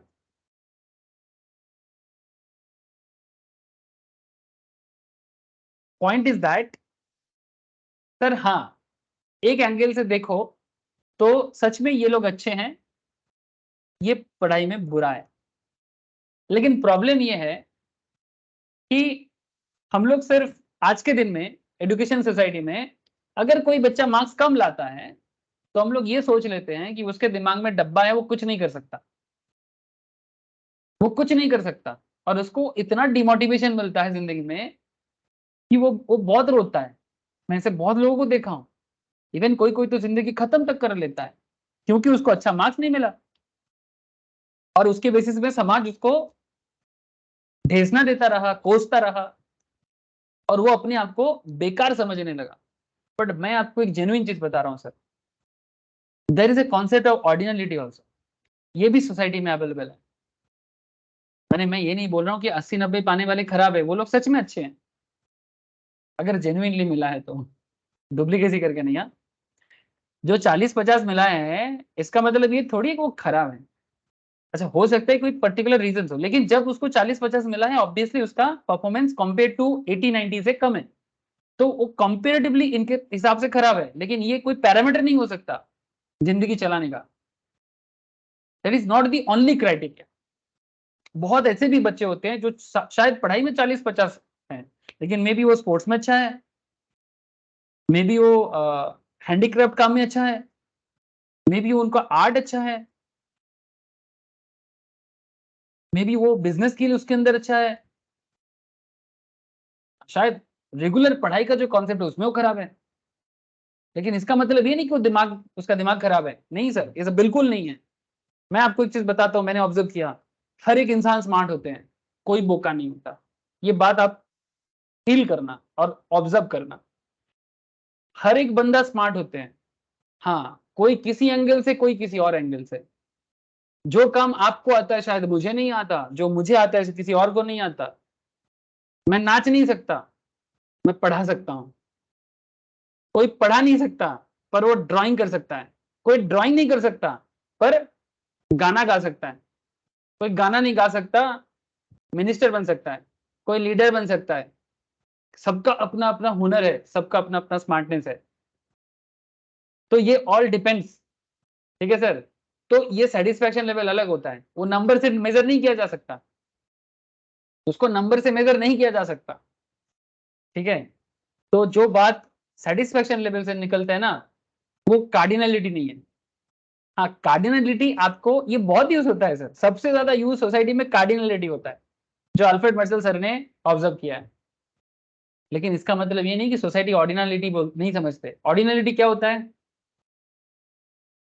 The utility derived from the consumption of goods can be measured in numerical terms, cannot be measured in numerical terms, but can be compared or ranked। हाँ, compare किया जा सकता है, रैंक दिया जा सकता है, अच्छा बुरा कहा जा सकता है, पर उसको न्यूमेरिकल टर्म्स में डिसाइड नहीं करेंगे।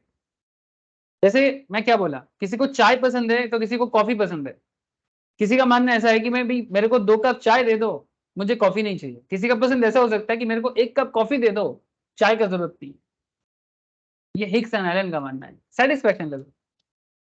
This is called ordinal utility, ठीक है। मैंने नंबर भी कभी कभी गलत दिशा में लेके जा सकता है, जैसे करंट एजुकेशन सिस्टम जो गलत दिशा में नंबर के बेसिस में लोगों को मेजर करता है।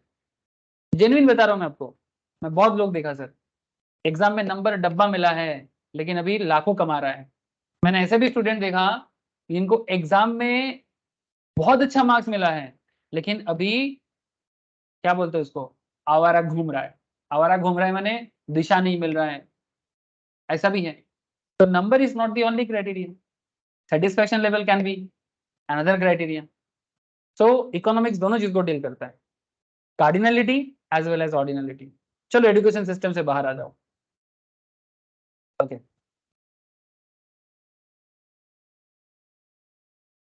ऐसे एजुकेशन सिस्टम के बारे में जो मैंने बोला, आप लोग समझ पाए सर बात को? हेलो, बात को समझ पाए सर कि हाँ सिर्फ नंबर से किसी को मेजर नहीं किया जा सकता, ठीक है, हुनर से मेजर किया जा सकता है, ठीक है। बट हाँ, सिचुएशंस तो नंबर के पीछे भागते हैं, बट एक समय आएगा सर जब कोई किसी को नंबर नहीं पूछता है, काम देखता है, ठीक है, कुछ आता है कि नहीं देखता है। बट हाँ, आपका नंबर, करेंट जो नंबर है वो आपका काम का ही तो इफेक्ट है। आप अच्छे से पढ़ाई करोगे तो अच्छा मार्क्स मिलेगा। But sir, don't take me in a bad way, इसका मतलब ये नहीं कि आप लोग, जो लोग पढ़ाई में थोड़ा सा क्या है ना, कम पढ़ाई करते हैं, वो सोच रहे सर ने तो बोला कि मेजरमेंट सिर्फ नंबर से नहीं होता, वो पढ़ाई करना बंद कर दें। सर ऐसा ना करें, ये मैं इकोनॉमिक्स को समझाने के लिए बोल रहा था। तो हिग्स एंड एलन सर का ऑर्डिनल यूटिलिटी कॉन्सेप्ट भी मैं आगे आगे आपके साथ शेयर करूंगा। अच्छा, ये मैंने ऑलरेडी आपको बता दिया, law of diminishing marginal utility, ठीक है। इसको ये जो टेबल मैंने अभी आपको कुछ देर पहले समझा रहा था, ये और कुछ नहीं था, ये डीएमयू था। डीएमयू था, डिमिनिशिंग मार्जिनल यूटिलिटी। ये कॉन्सेप्ट किसने डेवलप किया? अल्फ्रेड मर्सेल सर ने। और ये कॉन्सेप्ट को डेवलप करने के पीछे का कॉन्सेप्ट भी मैंने आपको बता दिया कि जैसे जैसे कोई प्रोडक्ट का यूटिलिटी कम होता है, कस्टमर उसके लिए कम पे करना चाहता है, ठीक है। और टोटल यूटिलिटी पहले कम होता है, बढ़ता है, फिर धीरे धीरे कम हो जाता है। जब प्रोडक्ट का सैचुरेशन पॉइंट आ जाता है कस्टमर के लिए, तब यूटिलिटी टोटल लेवल में कम होता है, मार्जिनल लेवल में जीरो से नेगेटिव में भी जा सकता है। अब इसको अगर आप ग्राफिकली प्रेजेंट करो तो कैसा देखने में होगा? सर आ गया, सर आ गया वो दिन जब हमें ग्राफ ड्रॉ करना पड़ रहा है। सर बहुत लोग ग्राफ से डरते हैं, पर सर इससे डरने वाला चीज कुछ नहीं है, it's all about understanding. Sir हर ग्राफ का एक सिंपल पैटर्न होता है, X axis and Y axis. Okay, ये ग्राफ पेपर में जैसे मैथमेटिक्स में होता है ना, ग्राफ पेपर होता है, और ग्राफ पेपर में आपको ड्रॉ करना पड़ता है। तो ये है origin sir, this is the zero level, origin level. ये प्लस साइड होता है, और ये sorry, this is the plus side and this is the minus side, है ना। We all know these things. अब मैं ज्यादा नहीं समझाऊंगा क्योंकि ये सब तो 9-10 का खेल है। अब एक्स एक्सिस वाई एक्सिस में, वाई एक्सिस आपको total utility and marginal utility को शो करने के लिए बोल रहा है, और एक्स एक्सिस में आप क्वांटिटी को कैलकुलेट करें, क्वांटिटी इन कंजम्पशन।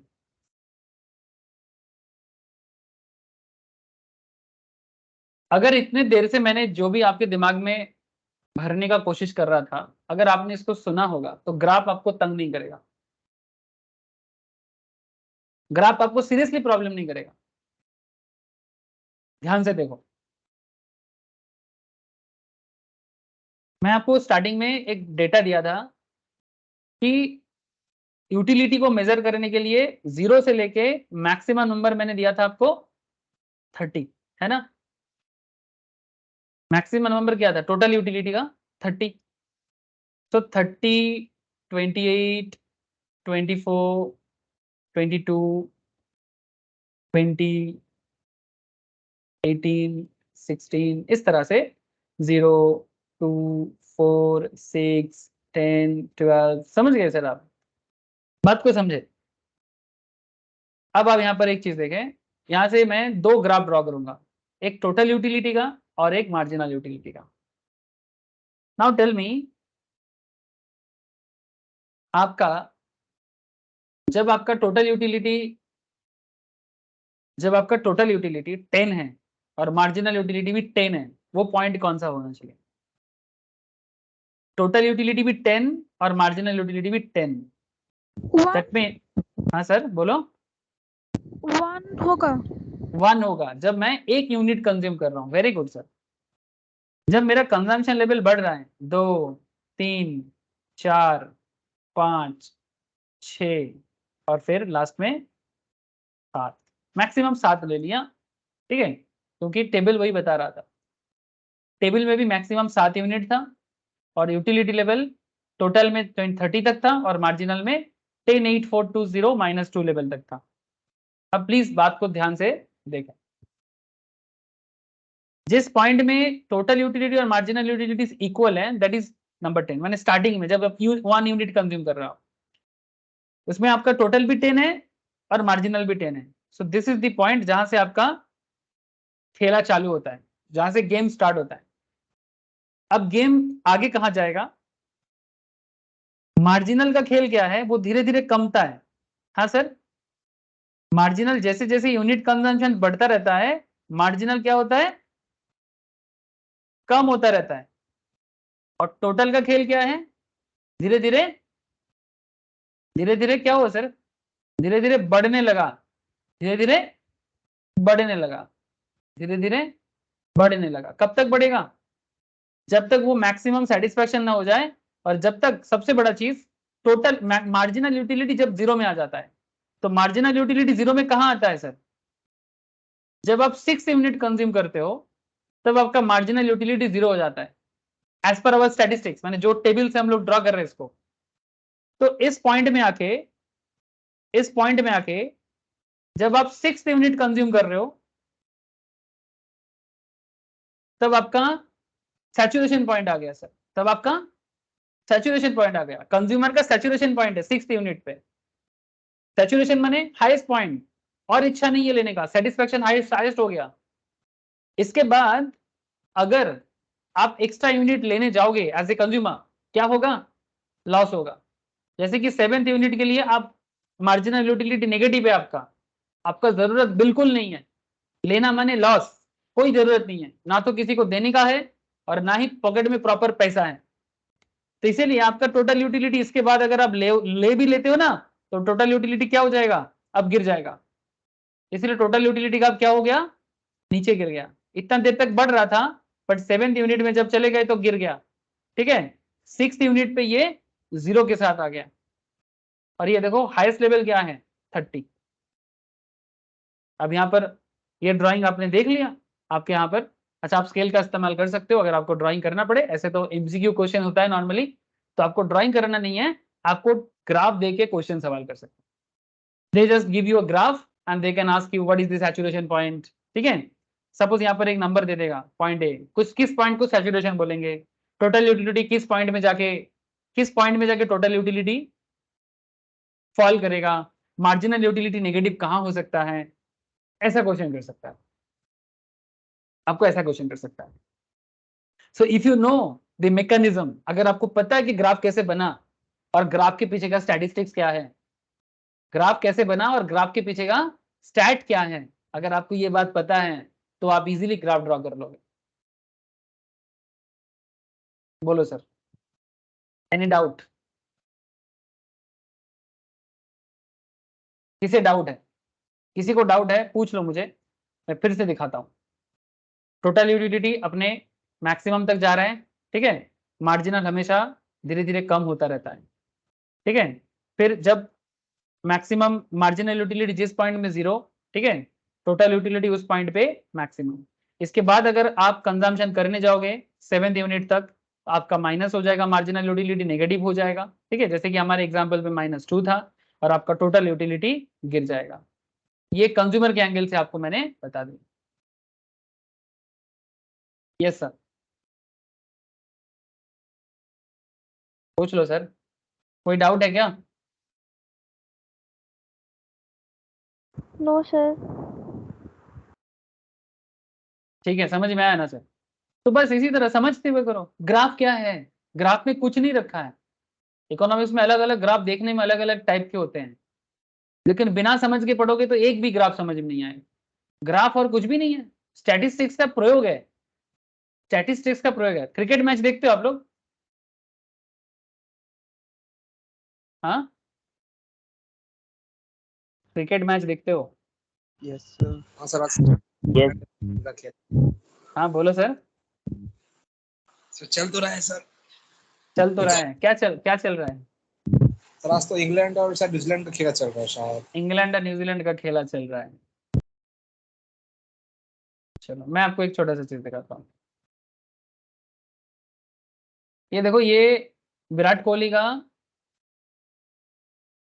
स्टैटिस्टिक्स है, जस्ट एक आपको ये ग्राफिकल प्रेजेंटेशन है ना, विराट कोहली वर्सेस सचिन तेंदुलकर, ठीक है, एक ग्राफिकल प्रेजेंटेशन यहाँ पर दिख रहा है। अब ये ग्राफिकल प्रेजेंटेशन पे क्या है, जैसे रिसेंटली एक स्टैटिस्टिक्स मेरे दिमाग में चल रहा है कि विराट कोहली 13,000 रन बनाया ना, पता है आप लोगों को, 13,000 रन पूरा कर लिया विराट कोहली ने। तो जो क्रिकेट का फैन है उसको पता है, जरूरी नहीं सबको पता हो, कल ही हुआ है सर पूरा। कल ही पूरा हुआ है। तो विराट कोहली 13,000 रन पूरा कर दिया, ये 12,000 के टाइम का बात चला। तो किस स्पीड से हुआ है, मैं स्टैट देख रहा था कि विराट कोहली ने 267 मैचेस खेला है 13,000 पूरा करने में।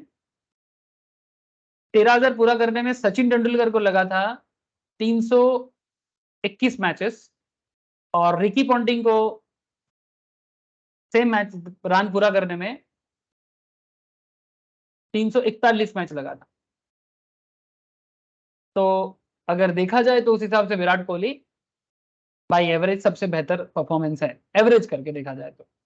लेकिन सर इस तरह से किसी भी एरा का प्लेयर को किसी भी एरा के साथ कंपेयर नहीं करना चाहिए, जमाना अलग होता है, ठीक है। सचिन का जमाना अलग था, कोहली का जमाना अलग है, क्रिकेट में काफी बदलाव हुआ है, रूल्स रेगुलेशंस में बदलाव हुआ है, ठीक है। पावर प्ले का कॉन्सेप्ट तब उतना नहीं था, ठीक है, तो आजकल पावर प्ले बहुत होता है, उस हिसाब से कंपेयर नहीं करना चाहिए। फिर भी ठीक है, अगर रन वाइज कंपेयर करने बोले तो कौन कितना किया है, तो बस आपको अगर स्टैटिस्टिक्स पता हो, ठीक है, जैसे यहाँ पर Virat Kohli versus Sachin, same age, Kohli and Tendulkar run tally at the age of 28 years 10 months. 28 साल की उम्र में सचिन कितना रन बनाया था, सचिन 28 साल में 12,000 रन बनाया था, ठीक है, 11,000 बनाया था। कोहली 28 साल की उम्र में कुछ 9,000 के आसपास रन बनाया है। So if you know the statistics, again देखो, Y axis, X axis, okay, ये नंबर ऑफ मैचेस, ये रन्स, क्या है, इकोनॉमिक्स है कि नहीं। तो ग्राफ से डरने वाला कुछ है ही नहीं, graph is just a presentation of the statistics. बहुत लोग मुझे बोलते हैं सर हमें ना ग्राफ समझ में नहीं आता। अरे क्या नहीं आता समझ में, क्यों नहीं आएगा, क्या है ग्राफ के अंदर। ग्राफ डायरेक्टली देखोगे तो कभी नहीं आएगा, प्रॉब्लम नहीं है ना, हम लोग शॉर्टकट करते हैं। क्या आप लोगों को ये ग्राफ समझ में नहीं आ रहा है, ये जो ग्राफ है सचिन और विराट का,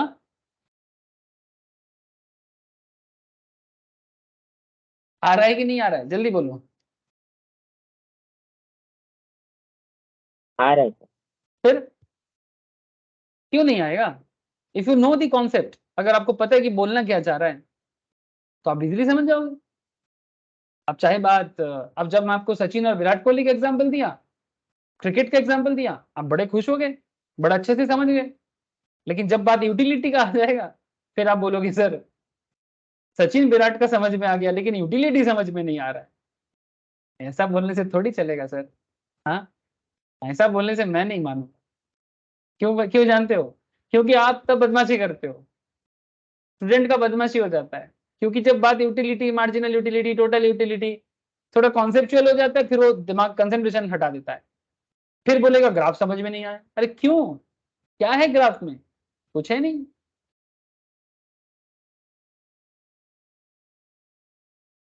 सेवेंथ यूनिट में नेगेटिव हो जा रहा है यूटिलिटी, हाँ ध्यान रखना, 0 से भी नीचे, कंज्यूमर को नहीं चाहिए। और तो जब कंज्यूमर को और नहीं चाहिए तो दुकानदार को भी सोच लेना चाहिए, एक कस्टमर के पीछे ज्यादा माथा खराब नहीं करना है, ज्यादा माथा खराब करेगा ना तो कस्टमर दोबारा नहीं आएगा, ठीक है, जिसको जितना बेचना है उतना बेचो, नॉट टू मच। अच्छा, अब आगे देखो सर, ये था one of the important discussions of today. क्या क्या पढ़ लिया आपने, आपने टोटल यूटिलिटी जान लिया, आपने मार्जिनल यूटिलिटी जान लिया, आपने टोटल यूटिलिटी के साथ मार्जिनल यूटिलिटी का रिलेशनशिप जान लिया। कितना सवाल हो सकता है यहाँ से, आपने अल्फ्रेड मर्सेल सर का कॉन्सेप्ट को जाना, अल्फ्रेड मर्सेल सर ने क्या एजम्पशन लिया है ये जाना, आपने कार्डिनल यूटिलिटी ऑर्डिनल यूटिलिटी के बीच में डिफरेंस को जाना, आपने लॉ ऑफ डीएमयू को जाना, डिमिनिशिंग मार्जिनल यूटिलिटी, माने मार्जिनल यूटिलिटी डिमिनिश होता है, 10 से 8, 8 से 6, 4, 2, 0 माइनस, ऐसा होता है। ऐसा क्यों होता है? बिकॉज वही सेटिस्फेक्शन कम हो जाना, और क्या, सेटिस्फेक्शन कम हो जाना।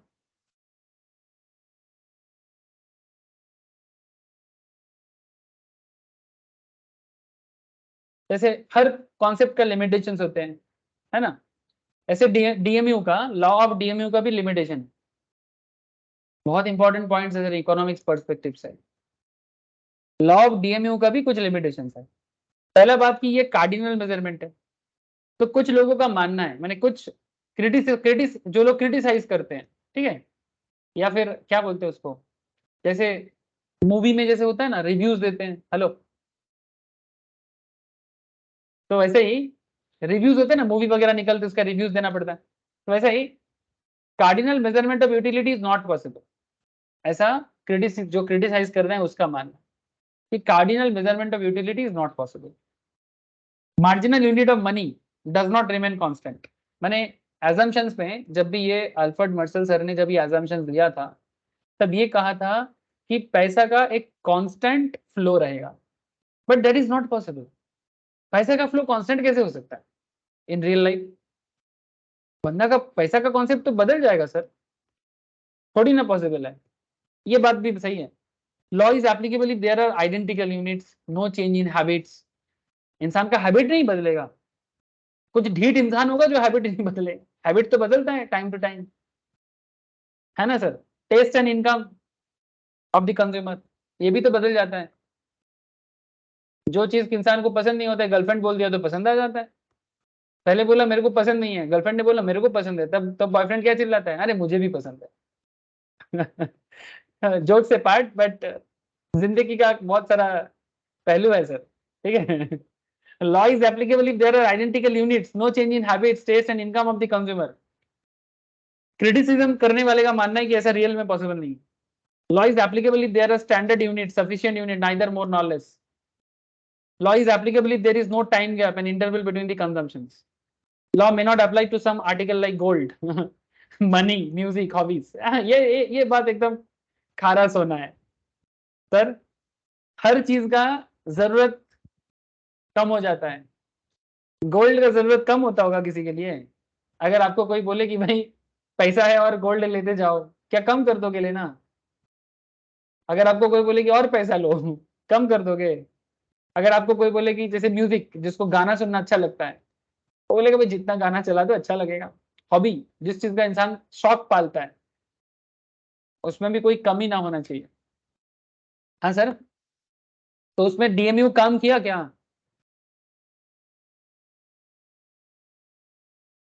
बात समझ में आया कि नहीं आया? Please tell me sir.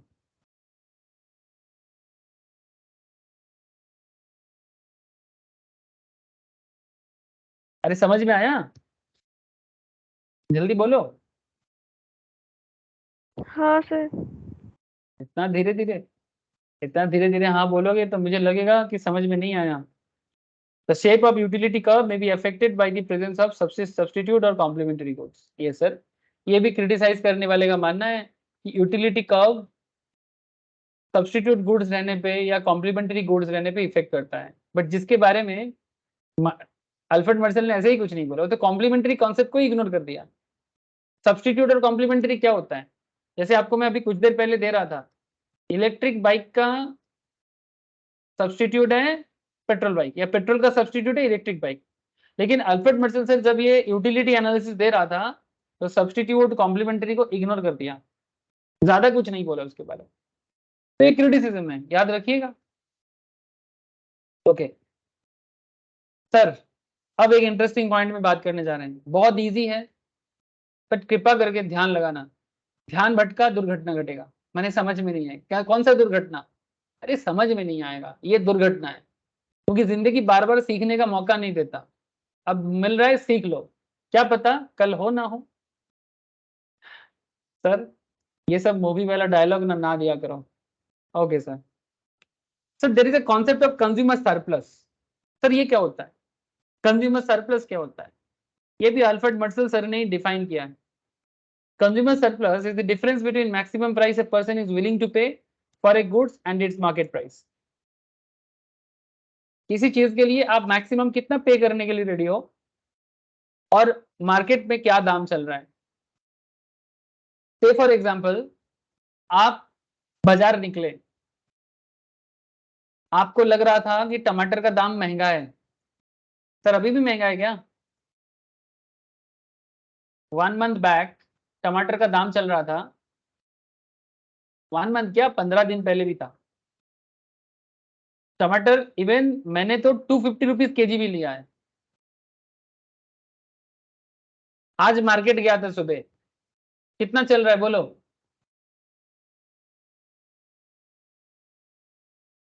कितना चल रहा है अभी? सर देसी वाला मेरे को बोला 50 टका केजी और हाइब्रिड वाला मुझे बोला 40 टका केजी। आप लोगों को खबर है ये, इससे पहले भी मैंने इकोनॉमिक्स क्लास में टमाटर का बात किया था। खबर रखो सर, बाजार का खबर रखना चाहिए। So now point is that, अब मानो 250 तो 1 महीने पहले था, तो आप ना 1 महीने बाद बाजार गए हो सब्जी लाने, आपको लग रहा है 250 था, 100 रुपया होगा, शायद कम हुआ है, दोस्तों से सुना था, लेकिन आपने सोच के गया 100, पर जाके देखा दाम तो 50 चल रहा है। तो सरप्लस कितना हो गया आपका? You are ready to pay कितना था आपका? आप रेडी थे 100 देने के लिए, देना कितना पड़ा आपको? हेलो, रेडी टू पे था 100, एक्चुअल में दिया कितना? 5 के ऊपर 0। 50 है ना? तो 100 आप रेडी टू पे थे, एक्चुअल में देना पड़ा 5 के ऊपर 0, 50। तो आपका सरप्लस कितना पड़ गया? सर ये तो बच्चा भी कर लेगा 50 टका, but this is not the point. Consumer surplus तो ये है, ये तो समझ में आ गया, पर इसके पीछे कुछ तो खेल है। चलो देखते हैं कि क्या खेल है इसके पीछे।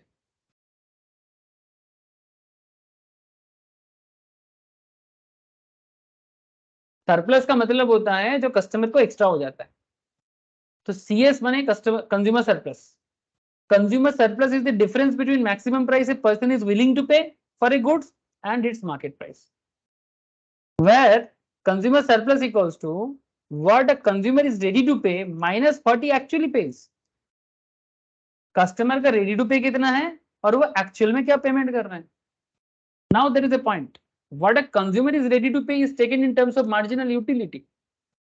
जो वो, ध्यान से सुनना, कंज्यूमर जो रेडी टू पे हो रहा है ना, वो एक्चुअली मार्जिनल यूटिलिटी है, और जो वो एक्चुअली पे कर रहा है वो एक्चुअली प्राइस है। तो कंज्यूमर सरप्लस का फॉर्मूला होता है MU minus P। MU minus P, जितना उसका यूटिलिटी है उसके हिसाब से वो पे कर रहा था, और जो एक्चुअल में पे किया वो है P प्राइस। अब इसके पीछे भी कहानी है, मैं समझाता हूं। The concept is derived from the law of diminishing utility, क्योंकि ये अल्फ्रेड मर्सेल सर ने जो DMU का कॉन्सेप्ट डेवलप किया है, ये मार्केट में देखने को मिलता है। तो ये जो कॉन्सेप्ट है डिमिनिशिंग यूटिलिटी का, कि हर चीज का यूटिलिटी धीरे धीरे कम होता है, कस्टमर भी उसके लिए कम पे करना चाहता है, और दुकानदार अगर अपना प्रॉफिट होता है तो कम दाम में ज्यादा लेने से दे देता है। अगर आप बल्क में लेते हो, होलसेल में लेते हो, तो कम कर देता है। As the consumer purchase more units of a good, its marginal utility goes on diminishing।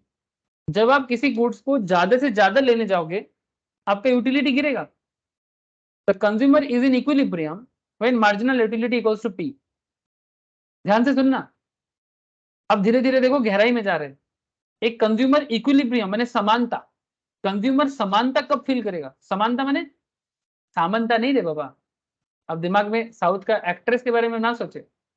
समानता माने इक्विलिब्रियम बोलते हैं उसको, माने जिस पॉइंट में marginal utility equals to price के समान हो जाता है।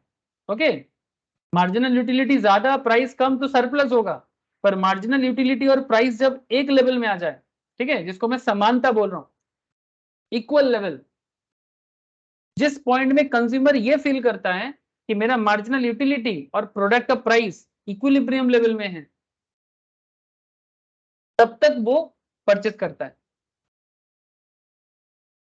यही बोला sir, concept is derive from the law of diminishing utility.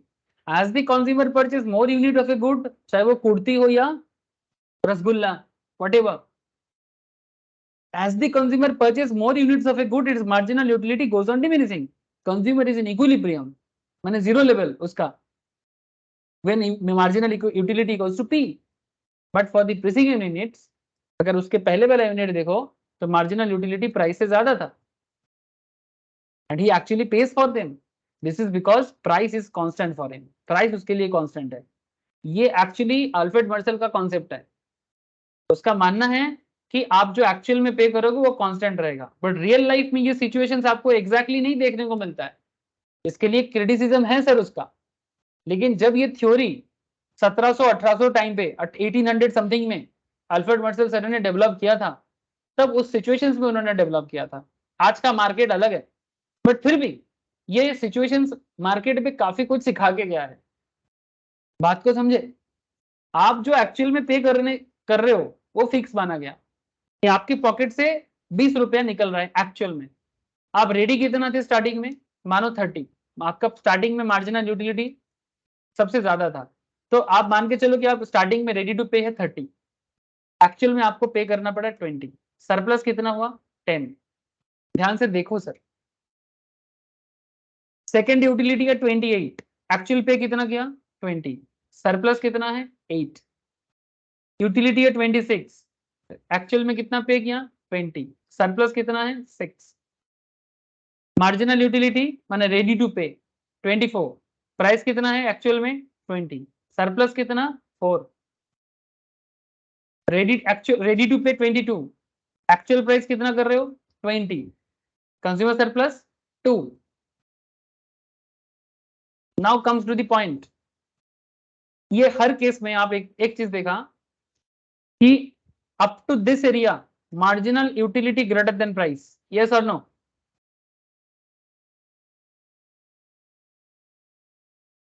हाँ sir, up to 5th unit तक मार्जिनल यूटिलिटी माने जितना आपका actual ready to pay situations है वो प्राइस से ज्यादा है,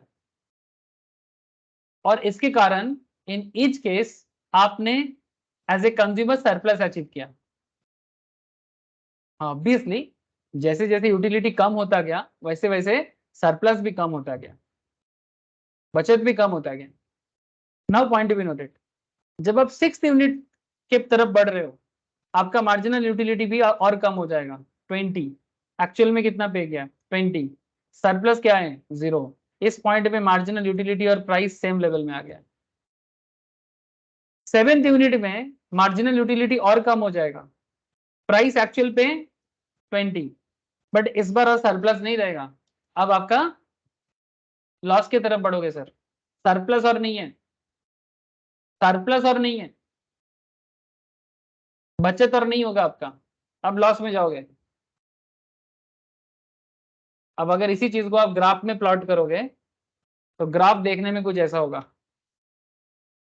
सेम ग्राफ है, ध्यान से देखो सर. हाँ, same X axis same Y axis, बस इसी स्टैटिस्टिक्स को ग्राफ में प्लॉट करना है.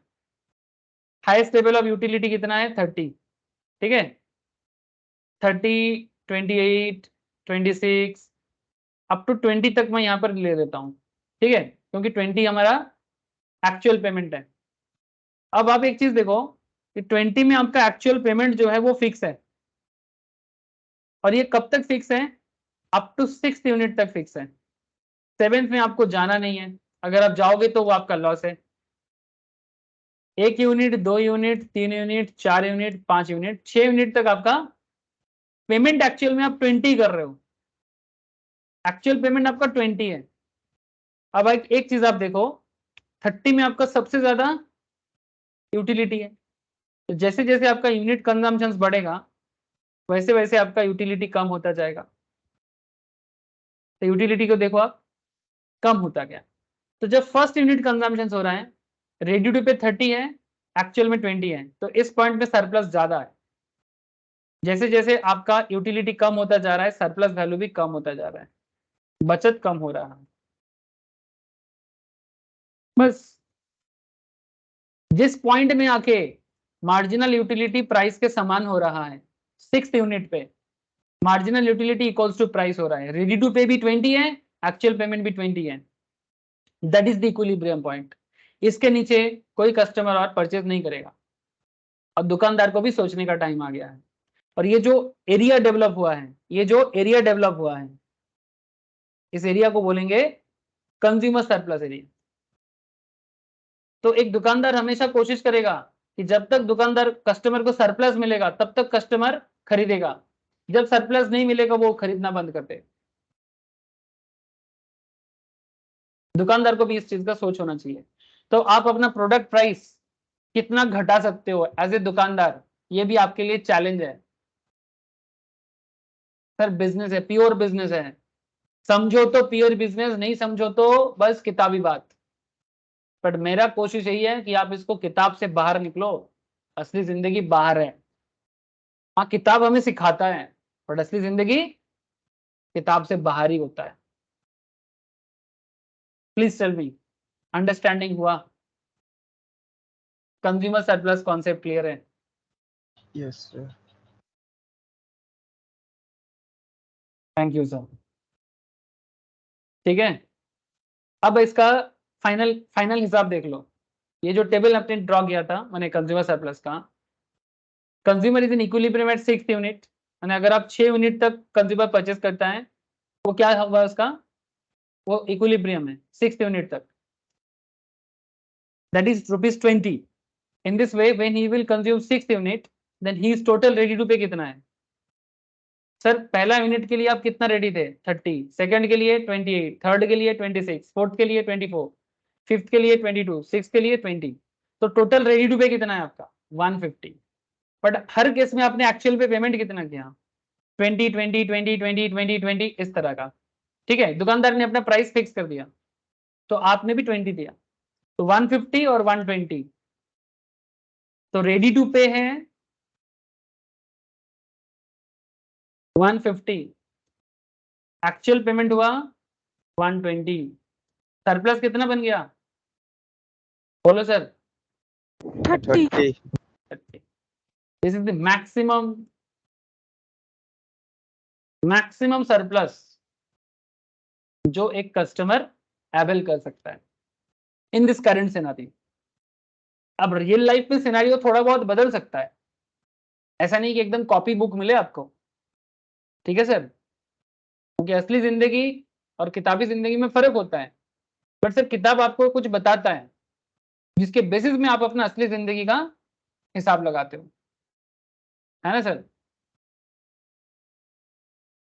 जैसे बाइक चलाने के टाइम पे आपको लर्नर जब होता है तो उसमें सिखाया जाता है कि राइट से चलो, ठीक है, नॉर्मली लेफ्ट से चलो, क्रॉस करने के टाइम पे राइट से क्रॉस करो। बट मानो कि जब आप क्रॉस करने जा रहे हो सामने से कोई बस आ रहा है तो क्या करोगे? तो शायद आप अपना लर्निंग प्रोसेस को चेंज कर सकते हैं। तो किताब और रियल लाइफ में फर्क होता है, तो उसके हिसाब से चलना पड़ता है, वो अलग बात है। बट एक तो हिसाब होता है ना, तो वो हिसाब ही है। तो this is called consumer surplus, this is called consumer surplus. तो आज बहुत सारा कॉन्सेप्ट डेवलप कर लिए सर हम लोग। ठीक है, डीएमयू कॉन्सेप्ट क्लियर है, बेसिकली अल्फ्रेड मर्सेल सर के रिलेटेड कॉन्सेप्ट क्लियर कर दिया। नेक्स्ट क्लास ऑर्डिनल पे बात होगा सर। किस पे बात होगा? ऑर्डिनलिटी, मैंने जो नंबरिंग में बात नहीं करता, सेटिस्फैक्शन में बात करता है। ठीक है, ऑर्डिनलिटी अप्रोच, कंज्यूमर बिहेवियर में ordinal approach, Hicks and Allen sir का मानना है। वेरी इंटरेस्टिंग रहने वाला है सर, इसका भी ग्राफिकल प्रेजेंटेशन बहुत अच्छा है। ठीक है, ये मैं नेक्स्ट क्लास में चर्चा करूंगा। तब तक घर पे क्या करना है, जिन लोगों का पूरा इंट्रो हो गया, डिमांड हो गया, और आज का कंज्यूमर सरप्लस का अल्फ्रेड मर्सेल सर का मार्जिनल यूटिलिटी हो गया, वो यहाँ तक तो पूरा कवर कर ले, पूरा कवर कर ले। मैं कभी भी ऐसे टेस्ट तो मैं ऑलरेडी बोला, काफी लोगों को मैंने थर्सडे को टेस्ट बोल दिया सर। जिन लोगों का रेडी है वो थर्सडे आके टेस्ट दे, जिनका रेडी नहीं हुआ है वो भी थर्सडे को आ जाए टेस्ट के लिए। कोई बात नहीं, आओ सर, जैसे कि अरशद, ठीक है, जैसे कि ठीक है, जरूर आना सर, एटलीस्ट आदत बनेगा। ठीक है, यस सर, जिनका बिल्कुल। जिनका हुआ है वो लोग एकदम रेडी होके आना। अच्छा कोई बात नहीं, अगर रेडी ना भी हुए तो भी आ जाना, क्योंकि डिस्कशंस वगैरह होता है। ठीक है, सो कुछ लोगों को मैम ने अकाउंट्स के टेस्ट के लिए बोला, ऑफलाइन का बात कर रहा हूँ। और कुछ लोगों को मैंने इकोनॉमिक्स के लिए बोला। तो कल थर्सडे है, तो जिन लोगों को आना है ज़रूर आ जाना सर। वैसे मैं सबको बोलूँगा, बट ऑब्वियसली जो लोग बाहर से हैं, ऑनलाइन कर रहे हैं, नहीं आ सकते, उनको मैं टेस्ट का, जैसे मानसी को बोल रहा हूँ, ठीक है? मानसी, असीमा, जो लोग बाहर है अभी, ठीक है? वो लोग तो आ नहीं सकता, तो उनको ना जब टेस्ट अरेंज करूँगा इकोनॉमिक्स का, तब मैं पेपर शेयर कर दूँगा। आप लोग घर पे करके मेरे को शेयर करना, और जो लोग आ सकते हो बिल्कुल आना सर, ठीक है? कल 3:30 बजे। Thank you sir. आज इतना ही है। Good night sir. Good night, sir. Bye Thank you, sir. sir. Thank you sir. Thank you, sir. Thank you sir. Thank you sir. Good night sir.